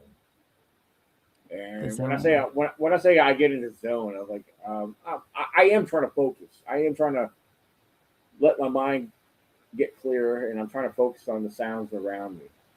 And having others out there with me, sometimes it can be a little disturbing because you're trying to focus on certain things and people talking or stomping through the woods. It's easier when I'm by myself because I can take the time to listen, to focus on what's out there. But yeah, I like to observe and not just observe, but absorb as well. Take it all in. You got to listen. You got scan the areas. I'm not saying you can find a Bigfoot by standing there looking at through the woods, You might, but I like to scan the area to get to know the layout of the land. Like, okay, and that also tells me which direction I'm going to start heading into. Well, sometimes I get drawn into going to a certain area. I get curious. Okay, I think I should go this way now. Because when I go out in the woods, there's no set path on where I'm going. It can go from this place to this place, up to that ridge, whatever. It's I get drawn to these locations for whatever reason. I may not always see something there, but you know, But you don't know. I guess you don't know what's there, maybe observing you, or maybe what's calling out you can't hear. I yeah, always go instinctively with that, and there's always usually a reason for it. absolutely. Yeah, you're absolutely right. Yeah, there's been multiple times where I've been out there and you start noticing or feeling like, okay, there's something else out here with me, but I don't know what or where. But you become more alerted to something, and again, it gives you that source of being cautious, but also a little bit extra more on alert. Like, just be careful. Like your senses, like just be careful because we don't know what that is, but we don't know if it's going to mean any harm or Right. whatever it might be. But Well, we have anxiety, like, Yeah. for these reasons. If when we're being hunted, we sense it. It's not necessarily in our visual spectrum or in our hearing spectrum, something you just feel. Absolutely. Yeah, I mean, like I said, anytime you feel the sense of being followed or watched, or if you think you're being followed or watched, don't ignore that because I mean, it's either one, your fear, or two, it might be real because a lot of times your body senses things that you don't realize what it might be. But so you learn to understand your senses a lot better than you think you do. Just don't ignore the feelings that you do get. Because a lot of times people get these feelings like, oh no, I'm being watched or there's something following me. I say You know, challenge it. Challenge Yeah. it. Find out if it's irrational or not. Exactly. Because till you really get really inclined with nature, or not to sound corny, but when you become one with nature, Yeah. know, That sounds like some meditation there, Daniel. exactly. Yeah. Once you become one with nature, then you'll understand, like, okay, you are being followed, or there is something around. And a lot of times, it can be something simple watching it. I'll give you a quick example. Is I was deep in the woods one time by myself, and the area had a slight intimidation because I was that far out there. But I'm walking up this trail that's starting to go uphill, and all of a sudden I felt a set of eyes on me. I didn't know where it was coming from, but something told me to stop. I stopped, and I looked up, and probably about 20 feet out in front of me on this pine tree with this big limb, big giant barred owl just staring right at me.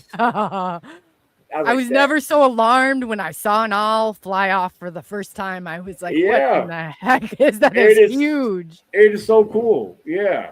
It is like I'm looking at this barred owl. It's like, you are beautiful, And it stayed there long enough for me to pull my camera out, then start taking a couple pictures, and I started recording, and you can see it just get up and fly away. That's so cool. God. I mean, I could not believe the wingspan on it. I was like, what was that? Yeah, I mean, we got barred owls, we got screech owls. Screech owls tend to be a lot smaller. They don't get that big, and they are so cool though. I've had them show up right there at camp. It's interesting. They are fascinating creatures. They really are. They really are, and they seem to be like very in tune to things like this going on when it stems into these types of, the paranormal or Bigfoot cryptids or UFOs. There's an owl, there's an orb, Right. Absolutely. It's funny how Blazer mentioned in the chat, owls don't throw rocks. Oh yeah. No. I have an irrational fear of rock. That's why my brother and I were out there, and we were looking. I said, Eric, I don't know if I can see one now. I said, this UFO ET, I don't know if my brain can even wrap itself around it. He takes a rock and throws. I was like, now we got to go. Now there's going to be a boulder coming out after us. We got to get out of here now. Right. Oh, it is like some parts of that. I don't know. You go out there by yourself in areas like you're not familiar with. I don't know how you do it. Oh gosh, the Well- sound of that, I would just be panicking a little. Well, I think part of it comes from my childhood, though. The neighborhood I grew up in, there was only so many houses on that road, and there was nothing but woods around there. Now, of course, you go up there now, there's subdivisions, and all the woods I grew up with, that was nothing but woods. It's all subdivisions. Same thing when I first moved to Virginia here. I'm originally from Massachusetts. I moved to Virginia at age 11. And I've got well acquainted and familiar with the locations. And what used to be a full forest is now shopping malls and plazas and strip malls and Walmarts, whatever else going on now. It's like, man, this was all forest. It's a shame to see that. Yeah, it is. But it's whatever. I hope there's some conservation that might continue on out there. Do we really need all this built up population in the world? Makes you wonder where, like, China must have something right there, because I know it's wrong. You mentioned this. No, this is crazy. I worked at a zip line. It was out in the forest. This lady came. She was in a boarding country. She said she wanted so badly. She could not believe we had real trees. And I said, what? She said she does these buying trips and goes. So she goes to China, and she said she wanted to see their forest, because in her country, they have all these frogs. They have no trees. They've cut them down. They're good luck. She said they take her out to where there should be, and they kind of, that she was close enough where they were able to, it wasn't as controlled, like it normally is. And she said that if you go 3 layers in the forest, there's all casinos in China that they have there's not what you think that there is. And I said, what do you mean? She said, they don't want the Americans to know. And I said, well, why not? She said, China's always watching, because then you would know that they're making more money than what you think. It's not what you think. She said she could not find it. It was all smoke and mirrors. And I was like, go figure. Yeah. Go figure. Yeah, that's crazy though. But the other thing, that's interesting, because I did not know that part about China, but I was actually bringing up the fact about China's, they have population control.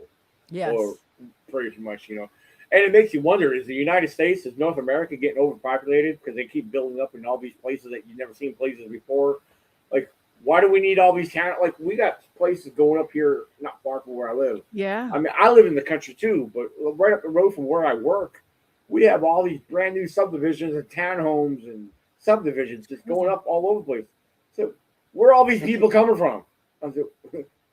Don't we have if you enough people build here? it, they will come, Daniel. If you build it, and that's just crazy, because they have big structures in China. They're all empty. Cities, empty. It's like, what are we preparing for now, people? Right. What is going on here?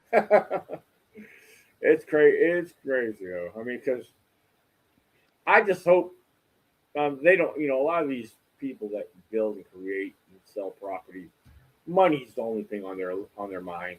But I wish people would find a way to consider the population of wildlife apart from people. Sometimes, we'll survive just fine. Just stop taking away from what the natural sources, and whatever it may be out there. The resources. Oh yeah, definitely. Yeah, for sure. That's probably what it's doing, Daniel. It's probably giving us that dependency on them and the government or whoever it is, because you just don't build stuff like that. Like, if you just don't build, like you said, it's about the almighty dollar. But that doesn't generate a dollar if you're just taking up that land and you're building structures for people that aren't even there or have a need for it. Yeah, leave the forest so Bigfoot can build his structures. Right. There you go. And I've seen the stick structures before. Those are mind-blowing. If you how intricate they are, and I said to somebody, how do you know that something, and they're like, no, they're usually snapped. There's ways of, like the trees, the way that they're kind of fold in, and there's, different signs around, and even to the smell. Now I've gotten that close, but that's the closest I've gotten. Yeah. Now I find a lot of structures very fascinating myself. Now I see a lot of people, even recently, I get a lot of people posting pictures of structures and formations. And I'll be the first to tell you that I find them to be very fascinating and they're interesting. But I will tell you, I'm very objective about them at the same time. But I post pictures. And when I go out in the woods, if I see something that looks interesting, I'm going to snap pictures of it. I'm going to post, and I post it on social media. Just so, just to let people observe and witness what I'm seeing. That, hey, I consider this as nature's art, regardless of who or what made this. I mean, but I go into explain numerous times over the years that a lot of what we witness and observe, there's a lot of factors that we got to consider. I mean, a lot of possibilities, suspects. What created this? Okay, could have been weather. People underestimate what weather is known for doing. Ice and snow, bends and forms structures and bends and other weird stuff. Winds will blow trees and combine them into a formation that looks like a teepee. Bears. So let's talk about wildlife. Bears are notorious for climbing and bending trees and snapping trees, uprooting trees. I've seen it. I witnessed it. I know what they do. So there's so many suspects that we have to consider before considering Bigfoot.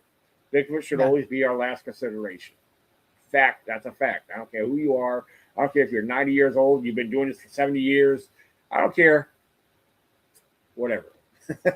I've spoken to a lot of old timers that don't know shit, that think they do. I'm sorry. I'm just yeah. Don't tell them that. Yeah, they are, because these are people that got Bigfoot on the brain and everything's got to be Bigfoot. Well, you don't know too much because I don't know where you grew up at, but you don't know much about the forest. I could name some places, but I won't. Yeah, no, exactly. Yeah. I don't know. I'm just very straightforward about it because I've dealt and been with people that are much old. I'm 46 years old, but I've been. And I'm 46 too. Good for you. Well, yeah. I just turned 46. Love it. Yeah, March 25th. So yeah. I got you beat. But not by much. Not by much. Okay. Well, very cool. But yeah, like I said, I spent numerous times with people, much older than me.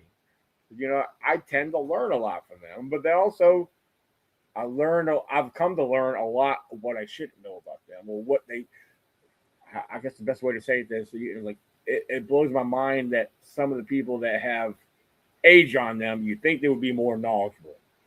You spend enough time with them, you learn that, what are they talking about? That ain't true, or that ain't real. Where are they getting their facts from? It makes you really wonder sometimes.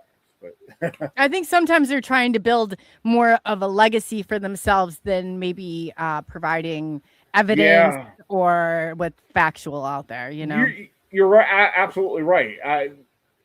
For those who are involved with this field, I've seen it from the very start. Because when I first got involved and jumped on social media and started to discover that, oh man, I didn't realize it was such a big community out there that's involved with this. Well, I was like the kid in the back of the classroom just taking notes.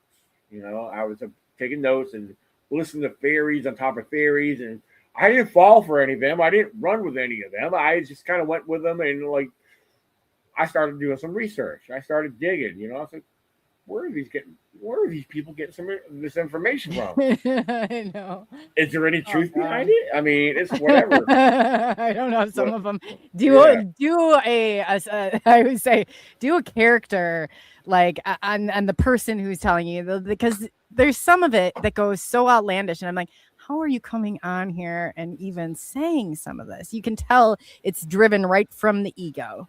Yeah. Like Richard B, for example. Now, let me stop. I'm just playing because I love this guy. I was hoping they were listening, but I don't figure it on tonight. Yeah. Oh, my gosh. Yeah, he pop up. That's funny. That'd be so Richie, too. I love those guys. Those guys are funny. They are. They were on here so funny. They were just like, because I've had them on my podcast where we bust each other's chops anyway. You can't help but to have fun around them. For sure. Yeah, you never know. There's no filter, and I appreciate that. I do appreciate that. Oh, for sure. Anyone on here watching and listening tonight or in the future, if you guys don't follow Banter with Richie B, you need to start watching them guys. They're a good group of guys. They're non-bullshit BS, so check them out. I got to give a shout out to them. They're a good group of guys. Yeah, they are. They are. And you know what? They're willing. I see them going out there and time after time, like Wednesday, and trying to educate the community, which is huge. That's big. Oh, for sure. That's what I respect a lot of that, because that's a lot of people don't see that on my part, which I try to. Sometimes I feel like a broken record with the stuff I put out there sometimes, but like me, I'm constantly talking about I'm all about spreading awareness, you know. And why am I spreading awareness? I mean, my latest blog will break it down and explain it to you. Is why do if you follow me on Facebook, my latest blog is why do I believe in spreading awareness on my research? You know, and it's because I want people to understand me. I want people to understand where my views are coming from. I want people to understand how I see the natural world versus your imagination. You know, That's true, though. Oh, That's true. Yeah, a lot of people are using their imagination. It's okay. Sometimes you have to have a little bit of imagination. I agree with that to understand some of the things that may not make sense sometimes. And I tell you, my good friend Chadwick Gale from Pennsylvania, he actually, I don't know if he even remembers himself saying this, but I heard him say this and it clicked in me. I said, you know, he's actually right. Sometimes you have to have imagination to understand the impossible, you know. And I think that's true, though. Yeah, I think you have to, you know, you have to think at least you have to think it's possible for it to exist. Yep, absolutely. Yeah. It all comes with having an open mind. So yeah, gotta have an open mind.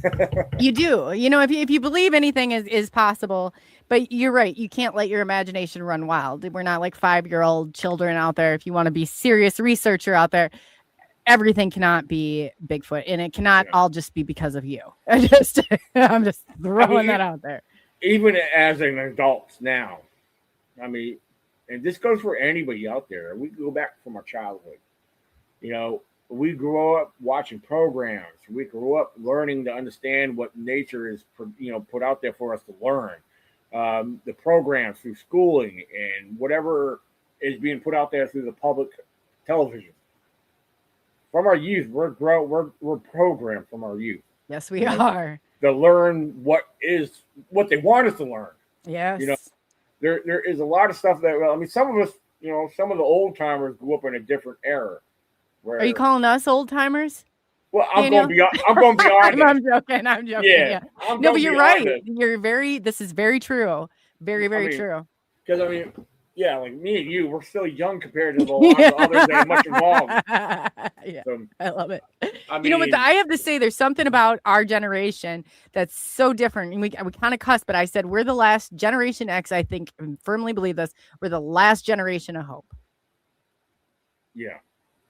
Where you encompass, like, you've seen so many different things, but it seems like the fight, and I hear it in you too, and it's going to rub people the wrong way. I rub people the wrong way every day, and it's just a part of it, but it also jars it. And I always say, like, you can always tell by somebody's programming and how they respond. I can always gauge it and tell. I'm like, oh, that's, you know, so I don't take it personal. I'm just like, yeah, that's your programming. That's your issues aren't mine. I'm sorry, but they're not mine. But it does. It changes things. It really does. Everything, every line you drop, every, you know, thing put out there, people might aggravate them, but I guarantee it has changed them. That interaction has changed them in some way. Oh yeah, absolutely. I mean, that's funny. I'm trying not to laugh because Blazer said I'm younger than I look. Apparently, he's stating that. I don't know if you heard our conversation before we went live, but when he told me how old he was, I said, "What?" Yeah, he's older than we are. Yeah, he's in his 30s. I was like, dude, I thought he looked younger than me. I thought he was in his 30s. Yeah, he does. No, he does look a lot younger. I was like, you can never tell. And that's another great about our generation. We're good at, you know, I was like, there's no way. I don't know. I choke on 46. I don't know how once you cross that 50, Blazer, hopefully it's okay over there. That area. Well, the way I feel sometimes, I mean, some people might say I'm too young to feel the way I feel. I mean, sometimes I can barely get up from a chair and stand on my feet too long. But, you know, I mean, but the thing is, what I done in my younger days, like all the hard labor and construction I used to do, I feel like it's already catching up to me. Like I shouldn't feel like I'm having aches and pains and joints that I should not be feeling already, you know. But it comes with the territory. Yeah, I know. You know? I literally woke up. I like started sneezing in the middle. I think I like almost threw my back out, and I was like, "Oh my god, this is what they're talking about, isn't it?" Yeah. I'm like, it's just like something that easy. But I mean, you know, I hate to tell my parents sometimes they're in their mid-70s. I was like, I'm feeling pain too. Okay. I can't help growing it. pains are real. Growing try not- pains are very real. I try not to confess and talk about it because, like, I don't feel like I'm like worthy to say I feel pain because I'm young compared to them, you know. So that'd be like admitting a piece of defeat, Daniel. I can't do it either. But it's getting to a point where I have to start saying, like, look, like I've had to tell my boss, I was like, I can't work at that job too long when you put me up there because I'm like, it hurts me. Okay, literally. Keep me in my own department. I can move around a little bit more. I can't stand there. You know, I have to sit down sometimes. You know, I can't help it. No, I know. Isn't that crazy, Daniel? It's like, you know, that 3 day break you were talking about. That's for recovery. Exactly. For recovery. Yeah. I mean, I was gonna go camping this weekend, but you know, I was like, well, I got things. I need to help my parents, so they need me to be nearby. So I was like, okay, whatever. And plus, I got to think about it. I said, it's a real tight budget. I can't really afford to go out camping where I go camping at. So I was like, I need to save gas because gas is almost $4 a gallon now. So here in Virginia, I know it's all crazy again. Yeah. Yeah, it's ridiculous. I mean, but then on the other aspect, like you were saying, and I don't value money the same way either because I'm like, you can't take this with you. Like all this stuff that's nice, great, wonderful. It makes you a little bit more comfortable here, but it's not going anywhere. It is staying here. I don't get to bring it with me, like on where we go to next. You know, it's here. It's stuck here. So it's like, you know, I was talking about my grandmother. It was crazy because she always owned like a designer clothing store and a salon. And when it came down to her going into a home, we had to take bags and bags and bags of these nice designer clothes. And there was no place that no one even, I mean, you couldn't even get the amount of stuff was insane. But I was like, you know what? All those are times like, Grandma, we wanted you to come, you know, and not be 5 hours late to get here. Like that's all right there. You know, that almighty dollar that we're kind of tricked into getting into that system. But I agree. You have to survive. Like you said, you just can't like on a whim go anywhere. But right. I really firmly believe that, you know, the important stuff does not have that dollar amount attached to it. Exactly. Absolutely. Like the memories with your grandson. I mean, those moments are completely priceless. Yeah. I mean, you know, I could get into a lot with him, you know, as far as talking about him, the way I feel and see things. I mean, like I said, I talked to you about earlier, my two girls are grown, you know, and I did what I could with with my oldest daughter and, you know, I've taken her out to the woods. She liked it. She camped with me. And girls are impossible. Yeah. And the funny thing is, I always wanted the boy. It's like, man, I would love to have a son, you know. And here's my grandson. You know, he's been with me since, you know, he was. Aww. Well, before he lived with me, he was, you know, I was getting him on the weekends. You know, I worked a Monday through Friday job. As soon as I got off of work Friday, I'd go pick him up, and he'd be with me for the weekend. You know, he was just an infant. You know, and then you got that bond, that unbreakable bond. So and then you know, as things happen, you know, he came to live with me anyway, and you know, so yeah, he's always been a part of it, just like my oldest daughter was. You know, my oldest daughter grew up with me. I've had custody of her since she was, you know, infant as well. Aww. And but you know, having my grandson, it's a different feeling. I mean, I'm sure others can relate to this, you know, but it's like God said, "You want a son? Here you go," you know. And that little boy calls me dad, you know. So because like that's amazing. I'll be home I'll take a nap, you know, when I come home from work after I shower up, and I hear these knocks on my door. Daddy. He wants the tablet. I said, let me sleep. And it's so important. I was a children's therapist, and I came from children who, you know, adopted. They had trauma, and to have an attachment figure like that is so important. So you have the healing that is being done probably between the both of you is unbelievable, and that unbreakable bond. It's like on one part I always used to think, because I was with my grandparents a huge majority of the time, and I was like, why didn't they want me around?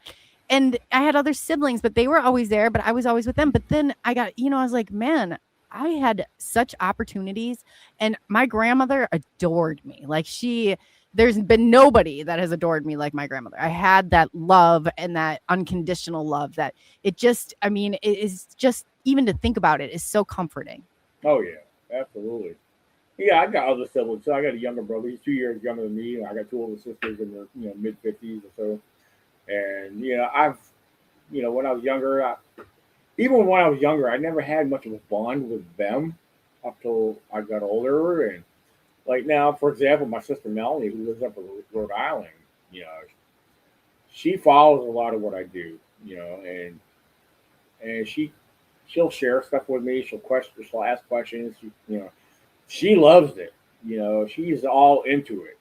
Like she's shared stuff with me. Because she's more into the paranormal than I am, but she likes the whole Bigfoot thing that I do. Oh, that's cool. Melissa, no jealousy. You're right. And Melissa down in Florida, she's a complete opposite. She's learned to shut up about it because she's giving me her negative side of quite often. And I don't really. My responses to her were very short and limited. Like, she's stuck in her ways. I'm not here to convince anybody. Never mind my own relatives. Oh, they're some of the worst ones, though. And this is I didn't mean for it, but on my Coley Weber, my whole family's on there. So, they don't necessarily all like what I talk about. Let's just put it that way. And they're the first. If there's a nasty gram coming, it's probably a call from one of them. But it doesn't stop me. Right. And I think sometimes it's so irrational. And with it, I'm like, what is your deal? Is it a fear that you have that you're trying to, what is this control all about? Because in my world, you should be happy for everybody.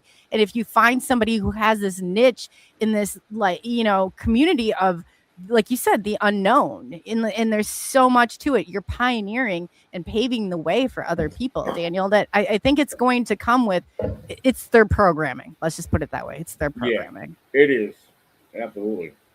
I've dealt with a lot of younger people too in this whole field, and I love connecting with the younger people because I think, there's very few. It seems like there should be more, but there's very few younger people stepping foot into this. Yes, yes.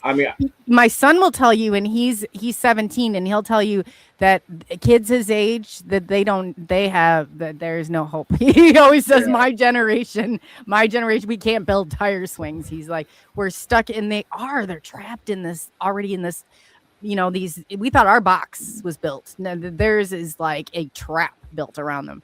I said, if you guys continue down this road of surveillance, and like you said, we don't have the wilderness, we don't have the, everything around us, and we don't have you're not going to live off grid. You're going to be under watch 24/7. That's not a good feeling at all. Yeah. I've been to events where, I met parents bringing their younger children out and where their kids are fascinated by a lot of this, and they want to learn. The kids have questions, and I love talking to kids. I really do, because they're the ones that need to be, you want to, we're not their parents, but we want to encourage them, to the best of our ability. We want them to be rooted in the knowledge of wildlife and learn the basics, and kind of let them go from there. Absolutely. So it is interesting. Like I said, I've met numerous parents presenting the kids to me, oh, so-and-so, he's a fan of yours. We watch you on YouTube or this and that. So, oh, cool. Okay, whatever. Isn't that cool? Yeah, they do. They look up to you. That's amazing. I may only have a little over 4,000 subscribers. Like I think I'm at like 4,402 right now. And that's nothing compared to a lot of these other YouTube channels. And it's just YouTube is a tool that I use to put the research out there, and my field videos, and the podcast mixed in there. And I even use it to make a few promotional posts and stuff like that here and there too. So sure. I know I don't know, maybe I'm presenting the algorithm wrong or not setting it up correctly where I should have more viewers and more subscribers, but it is what it is. The thing of it is you got to understand you're so deep into this, and I feel like I the same way. that I'm not going to convince anybody of anything. If you're going to go that route, like, keep going. I even told people I'm not the channel for you. Okay. I'm not the person for you.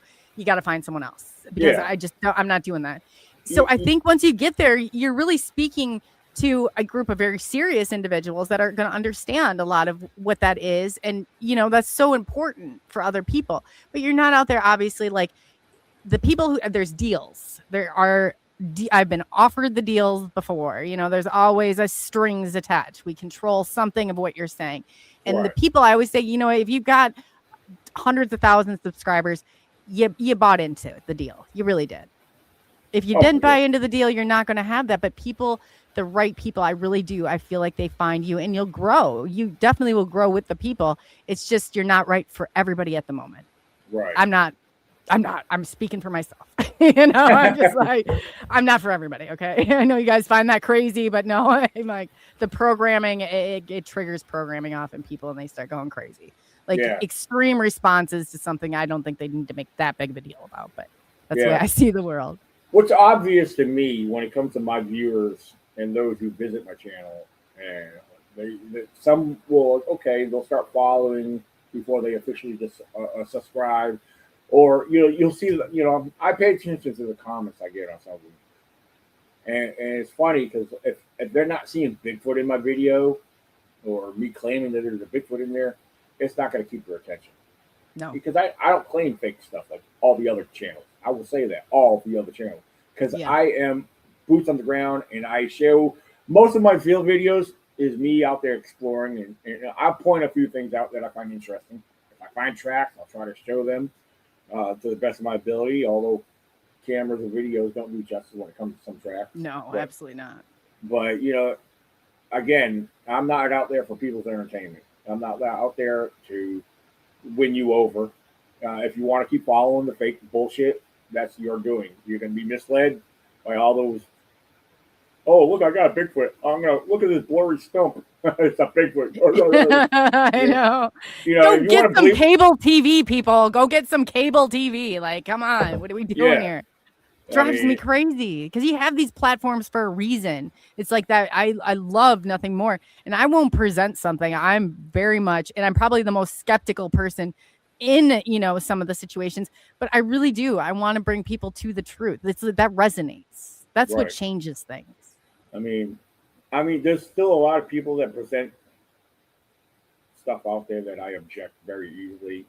Like on Facebook, there's New Jersey Sasquatch. I'm not afraid to call people out. New Jersey Sasquatch will put stuff out there showing zoomed in, pixelated, blurry stumps. You know, and to them, that's a Sasquatch. And they got people that follow that believe that stupid bullshit lies, you know. I know. I was like, you guys are, I mean, for those who believe it, I'm sorry, but you guys are retarded. I'm not afraid to say that. They are. This is what I love about my generation right here. I say the same stuff. I'm like, you can't sit there and it's like, and then people are like, well, why would they lie? How could we carry out this lie? I said, you know what? You got a younger child or grandchild, have them go around your neighborhood at Christmas time and ask them if Santa Claus is real or not. Because my bet is they're all going to go along with it.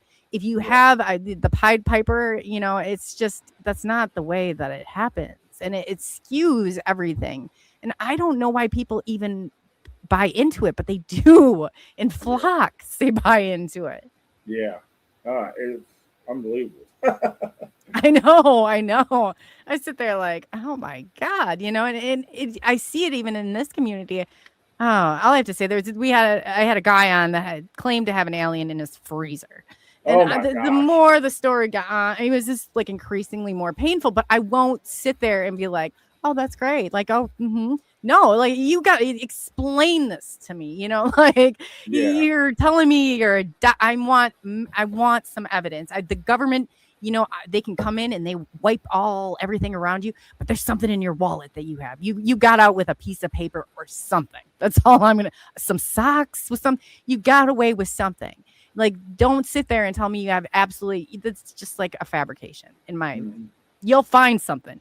If I didn't have it with me, I'm telling you that's how, you know, acutely, like I came at as soon as I encountered like an ET UFO, it changed everything. I'm sure it did with your life too. You can no longer you no longer want to, is it real? Is it not real? Like you're forced, you know, it's real. Yeah. You know, it's real from going forward. It changes everything. Yeah, the only aliens in a freezer that I would know about Oh God, it can be worse. would be the mold developing on food that sits there too long. It was going so bad. And people, you would not believe how mad they were at me that I was, and I said, I'm not for everybody, okay? Right. I'm just not. And I will be the first to admit that. I mean, like, you know, it's like, I don't know how it is for you with other guests. You know, like I interview my guests and I'll let them speak, you know, and I won't, I'll question them. I mean, I'm not going to put them down, but, you know, at the same time, I like to get a better understanding of some of the, like, I've heard some very weird claims, you know, with some of the guests I've had in the past. Like, I know, I've heard it all too. It's crazy. yeah, but I will tell you that some of the stories, and I don't know if you feel the same way, but when someone's telling their encounter story, and this doesn't happen with everybody, but I get drawn into the story. Yeah. And when I get drawn into the story, I start visualizing. It's an intersubjective experience is what it's like, called. You're seeing what they're seeing, what they're claiming to see. And again, it does not happen with everybody, but it's like, no, but that's how you can tell something authentic and genuine. Exactly. They're in the moment. You're in the moment. Yeah, and that's how I am. Like, okay, this is a good story. I mean, it may not, like, some stories may not be exciting to others, but like this guy's telling something he really saw, and you're visualizing the scenario. You're visualizing how it's taking place when he or she is sharing it, you know. So absolutely, yeah. So it's a real thing in the clinical. Like when I was trained in dyadic developmental psychotherapy, and that was a part of it. You had an inner subjective experience where you went through, but the best part was what changed everything in your brain mapping was the response that you gave, where they may have had such a negative extreme response by somebody else, but you doing that and having that and sitting there with them in that moment, Daniel, changed their entire life. Oh yeah, absolutely. And I say there's no way, if I don't emotionally connect to something and it's something like that, it sends off, like, you know, red flags everywhere.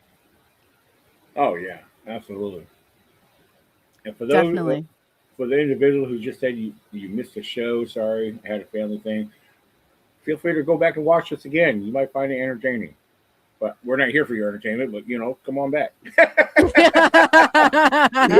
Even people, if you find us entertaining, we're for you then. We're for you. But not for everybody. Yeah. Watch the rerun. I agree. No, and that's true too, because it's like it brings joy. There's so many, and just hearing, I get so excited when I have real experiencers or people who are done. Like I get trapped in the moment. I just looked at the time. I'm like, man, I just kept you longer than I anticipated, but it's so great to do that because I can feel, and I have that, you know, when you're talking and I put myself there, I can actually, you know, in my head, like I can relate to a lot of what you're saying. And that's so important for people. They might not be in the spot where they're ready to hear it, Daniel, and they might all day long, you know, not understand you or what you're doing. But that right there tells me that they need you more than what they are willing to admit. Yeah. One thing I'll tell people out there, and this goes for anybody, I don't care who you are, how long you've been involved with whatever research you're involved with, try to humble yourselves. Don't be afraid to be wrong. I mean, I've been wrong numerous times on certain things, you know, it's the smallest little things, you know, because like many of you out there, you want to be right all the time. It's not going to work. It doesn't work that way. No. I mean, don't be afraid to be wrong, and don't be afraid to change your results, because, you know, I've come to be very open-minded on a lot of different things, but you know, you can't accept everything, but you got to still keep that open mind. You know, sometimes that's easier said than done, but open your minds and consider other possibilities.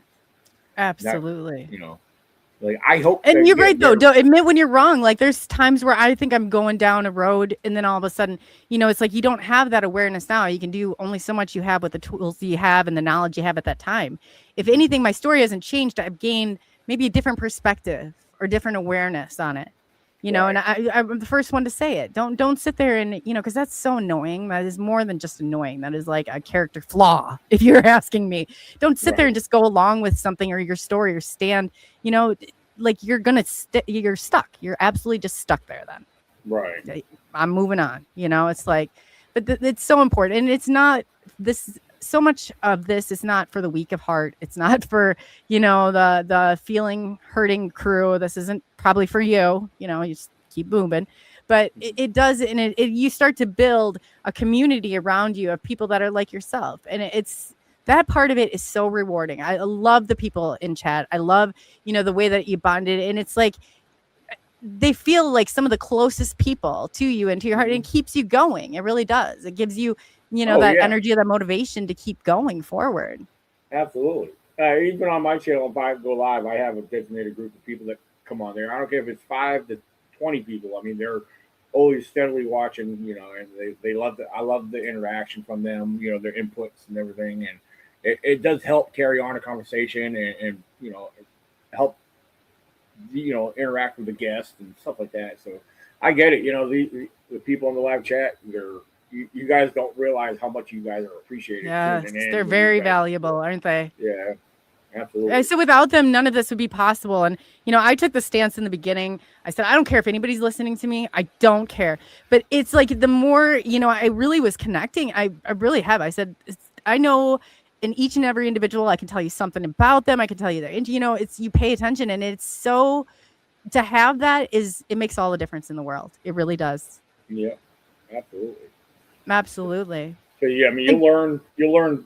Sometimes it might be something small, but you'll always learn something from those who are viewing versus those who you are interviewing. Sometimes, even with a simple question that they might ask, like, okay, I never thought to ask this. Creates a whole new awareness. Yep, exactly. And that's the kind of position that you're in. It's like, all these different, and people all the time are giving feedback. I encourage it. I've said, if you're going to a channel and they're like, don't, but there is that line, you have to be respectful. You can't straight up call people. But if you're digging and you're going in there and you're curious and you're investigating that, and you have excitement for it, that's what we need. That's exactly what we need. Absolutely. And it definitely is a dynamic, and people don't understand the smallest interactions. Like, some of the most, pivotal moving points in my life have been just for, people don't even realize, that they have that impact or that effect on you. And I'm like, man, it really is. You find out when it comes down to it during those times who truly matters, who's there for you. And it's not the people that you expect. It really isn't. Oh, for sure. That's awesome. Yeah. Well, Daniel, I just want to say thank you. You've been absolute, this has been an amazing show. And I know that you got stuff to do. And I would love to have a part 2. I would love to hear about what you're doing. Please, and keep me in contact, and I will get your stuff out there as much as I can. I think it's absolutely wonderful, and I'm cheering you on. Oh, I most definitely appreciate everything. Yeah, you're an awesome host. I will tell you that, right off the bat. Thank you. And for those who want to start following along with Bigfoot Explorers, like I said, I post the content on my YouTube channel, Bigfoot Zone, ECBRO. We have a group camp out coming up next month. So I filmed during that event, while we're out exploring. And if we, like I said, it's not guaranteed to capture action or activity, but, we hope to get activity, and we hope to capture it, So, I mean, you never know what may be seen on our videos. Some of it's a lot of the content we put out there. We do try to make it educational, but you're going to see a group of guys and girls and women out there having a good time camping, just doing their outdoor adventures and having fun. But we take the research serious at the same time. We put our gizmos and gadgets to use, and like I said, we're not going to put out fake Bigfoot content to gather your attention. But we're real boots on the ground. We're unscripted. That's what Bigfoot Explorers is about, is sharing our adventures with people. It's my way of putting our field videos out there. We want you to understand what we do, what it's like to see, everybody gets to, everyone who's ever watched Finding Bigfoot or Expedition Bigfoot, they think that's what Bigfooting is supposed to be about. Yeah. If you want to learn more about what it's like being out there, follow Banter with Richie B. Richie B and his group, they go out there, boots on the ground, just like we do. we got a good group of people showing up this year. We got the Volvo brothers coming down from Massachusetts. Oh, very cool. Yeah, yeah, fun. they're joining us this next month, and we got one guy we don't know him yet. First time dealing with this guy coming up all the way from Florida to join us here to Virginia. So I mean, and then we got Brian Bowden, is it? He gets around everywhere. They people like that, you gotta love it. You gotta love it. And that's just I said it, you never know. It's like heads or tails, but that I can make a joke in the worst of times. I really can. That's how I deal with things. That's how I cope with things. And if you don't have that and you don't share those laughs with your friends, I mean, this would be something so intense you wouldn't make it through it. I really believe that. Oh, for sure. You got me curious. Brian. Yeah, Brian travels everywhere. I wouldn't be shocked if it was. He's hold on, let me see. I'll tell you his name in just a second, because I got us all in a group chat. No, his name is Paul. So yeah, Paul Schultz. So Schultz. Yeah. Well, Paul, you'll have a good time. I can guarantee you that. You won't regret it. Yeah. And that's cool. See, like you have a great name in the community. I don't know if you realize that or not, but people know you, Daniel, and they say really good things about you and your research and you sticking to your guns. So that, to me, I give a lot of respect to that. Well, I owe a lot of people money for saying all those good things. So,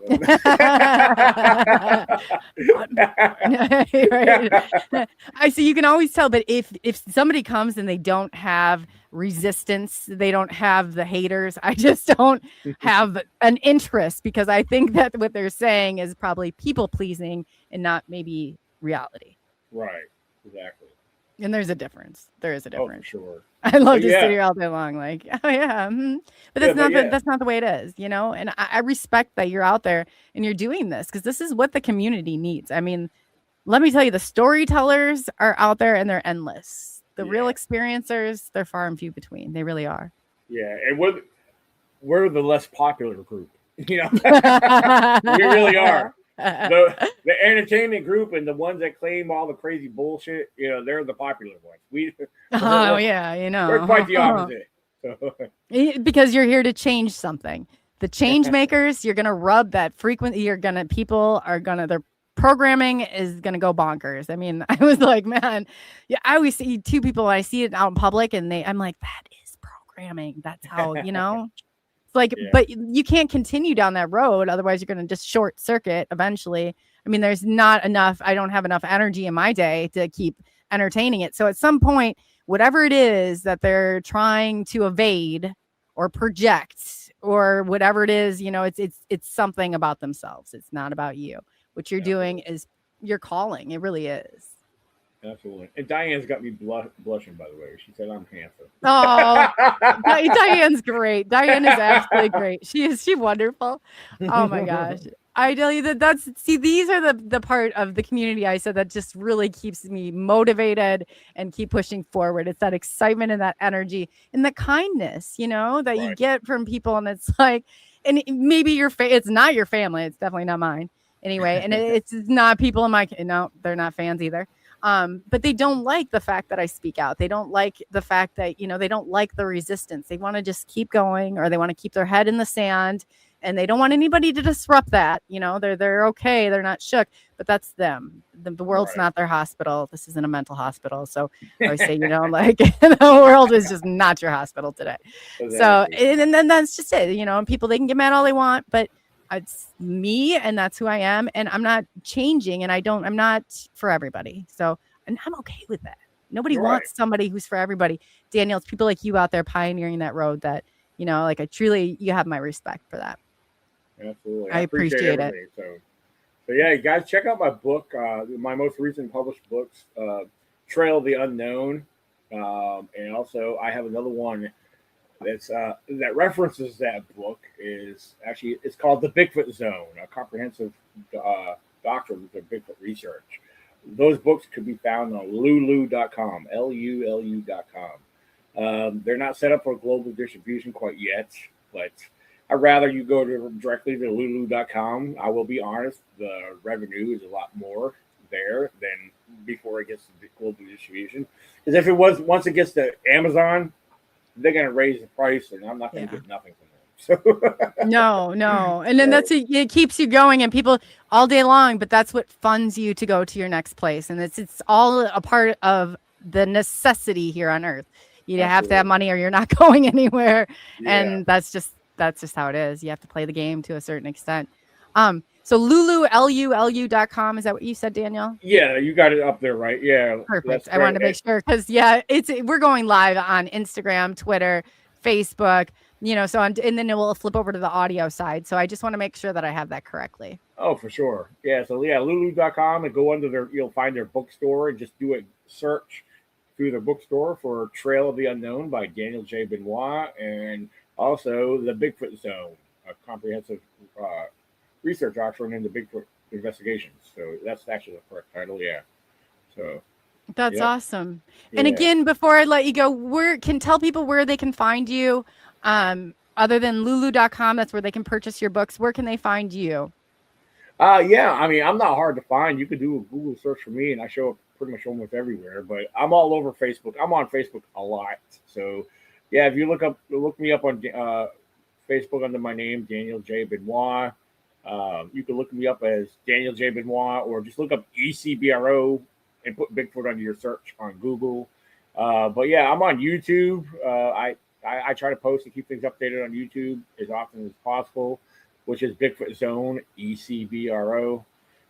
Yeah, I'm also on Instagram under the East Coast Bigfoot Research. So I mean, I'm everywhere. I'm on Twitter, also known as X, under my name as well. So yeah. Generation Xer, I still call it Twitter too. I know.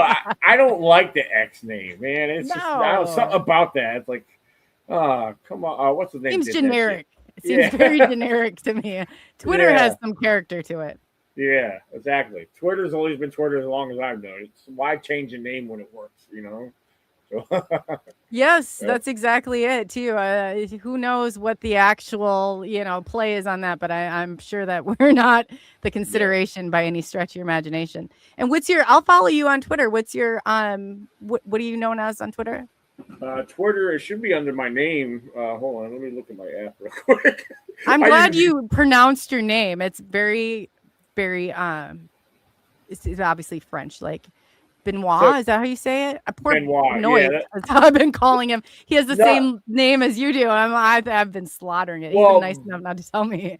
Benoit is the French pronunciation, but Benoit is the American pronunciation. So yeah, either one will work. But Benoit just sounds, I would go with that. So you won't be able to see this because it won't let me show it on here because I'm using the virtual background. But on Twitter, in capitalization, it's ECBRO Daniel Benoit. So okay, yeah, no, I'll jump on there after and I'll make sure to follow you on there. That's awesome. Okay. Yeah, we got a crew down they're in the LBL area right now squatching. So I was kind of curious to see what they got going on. Fun. I have to say, you guys have the funnest people in your community. You really do. Like, I mean, some of the best. I mean, the funny. I mean, the stuff I hear. I'm like, man, they're right up my alley. Right up my alley. I love that. I love that. But again, Daniel, I just want to say thank you so much. And Melissa, we're sending out love and prayers to you. And again, what was your grandson's name? Caden. With a C. Caden, Yeah. That's awesome. Caden, we're just sending a big shout out to you. You keep this, keep following in your footsteps. You got definitely, that's great. That's awesome. Showing that younger generation. Absolutely. So before you go, Daniel, I always give people the opportunity. Is there anything you would like to leave the audience with until next time? Well, ladies and gentlemen, just keep it real. Be true to yourself. When it comes to the research and your involvement with whatever field you're in, just be humble. And remember one thing is I posted in my books. So on my Facebook, it's wherever. Learn and know what is known before seeking the unknown. And keep it squatchy. Keep it squatchy. I love it. I love it. Again, Daniel, I want to thank you so much for coming on and for your time and your great wisdom. And don't ever change. Do not change. Well, thank you. Thank you. My bladder is ready to. Yes, I'll let you get going. There I hit. Yeah. Well, yeah, I could sit and talk to Daniel for hours. He was absolutely amazing. If you guys did not see that, you definitely should go back. He's got some absolutely amazing. And his perspective on things, I think, is very rational and down to earth. And yes, and I saw Lori, our flamethrower, Lori Lads in chat. They will be on Monday. Pops and his, we're gonna have a great panel. The cryptid Bigfoot people, and they're down in the LBL right now. Hopefully, that still the LBL hasn't been burned to the ground, because we do have flamethrower Lori out there. But Lori, you changed your name now. I don't even know. But yes, so again, I just want to thank each and every one of you. I think you probably heard tonight how important you are to this and to the movement. Every single one of you are, so much a part of this and so much creating what lies in front of us. And I'm very excited. I'm very excited to keep moving forward. And I really wanted to say thank you again. Blazer he's been producing this back behind the scenes, and he's doing an amazing job. So I just have to say that thank you so much to Blazer. Thank you so much. I've definitely needed it. And thank you so much for the super chat. And too, I wanted to thank Area 50 June. Thank you so much. I mean, it's greatly appreciated. And each and every one of you for your support, your comments, your love, and everything. It really does, in those days and those moments where I think, is this the path I'm supposed to be on? It's each and every one of you that keeps me there and keeps me grounded and motivated to keep moving forward. So, please, by all means, never stop being curious, never stop asking questions, never stop questioning your environment and those around you. Like it's so important. It's so important. And, it's just absolutely, you mean more than you probably realize. So just keep that in mind. But on that note, I just want to say thank you for taking the journey into the unknown. I will be back on Sunday with Phil Graham. If you guys don't know Phil, he's amazing. He was involved in a documentary that exposed democide in the UK. And he also is an ET experiencer. So he's amazing. And then Monday, we got Pops and Lori Ladd and Keith will be on there. And excuse me, and I'm missing somebody. Oh gosh. Lori, will you remind me who's on there really quick? Oh gosh. Tim Mothman's in here. Tim Mothman is in the house. You must have heard your ears ringing earlier. I was talking about you. But yes, stay tuned. Sunday, it's going to be 3 p.m. Central Standard Time, 4 p.m. Eastern Standard Time. And then Pops and his crew will be on at 8 p.m. Central Standard Time, 9 p.m. Eastern Standard Time. So, and thank you, Diane. You're greatly appreciated. Magneticus, Hillbilly Herb. It's so nice to see all of you in chat. It really does. It makes everything.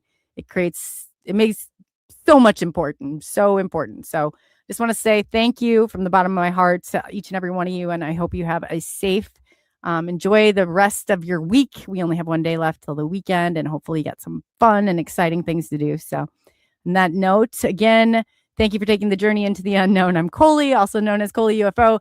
Big shout out to Blazer MT for his production work. I think he definitely is. Yeah, this is great. So on that note, I will see you guys on Sunday. If not, well, I guess you know what? I'm going to be over on Traveling Fool tomorrow. So I'll post that link if you guys are interested in checking it out. That'll be fun. They were in chat earlier. So I'm excited about that. I love the new adventure. But until then, be good to one another. Be good to one another.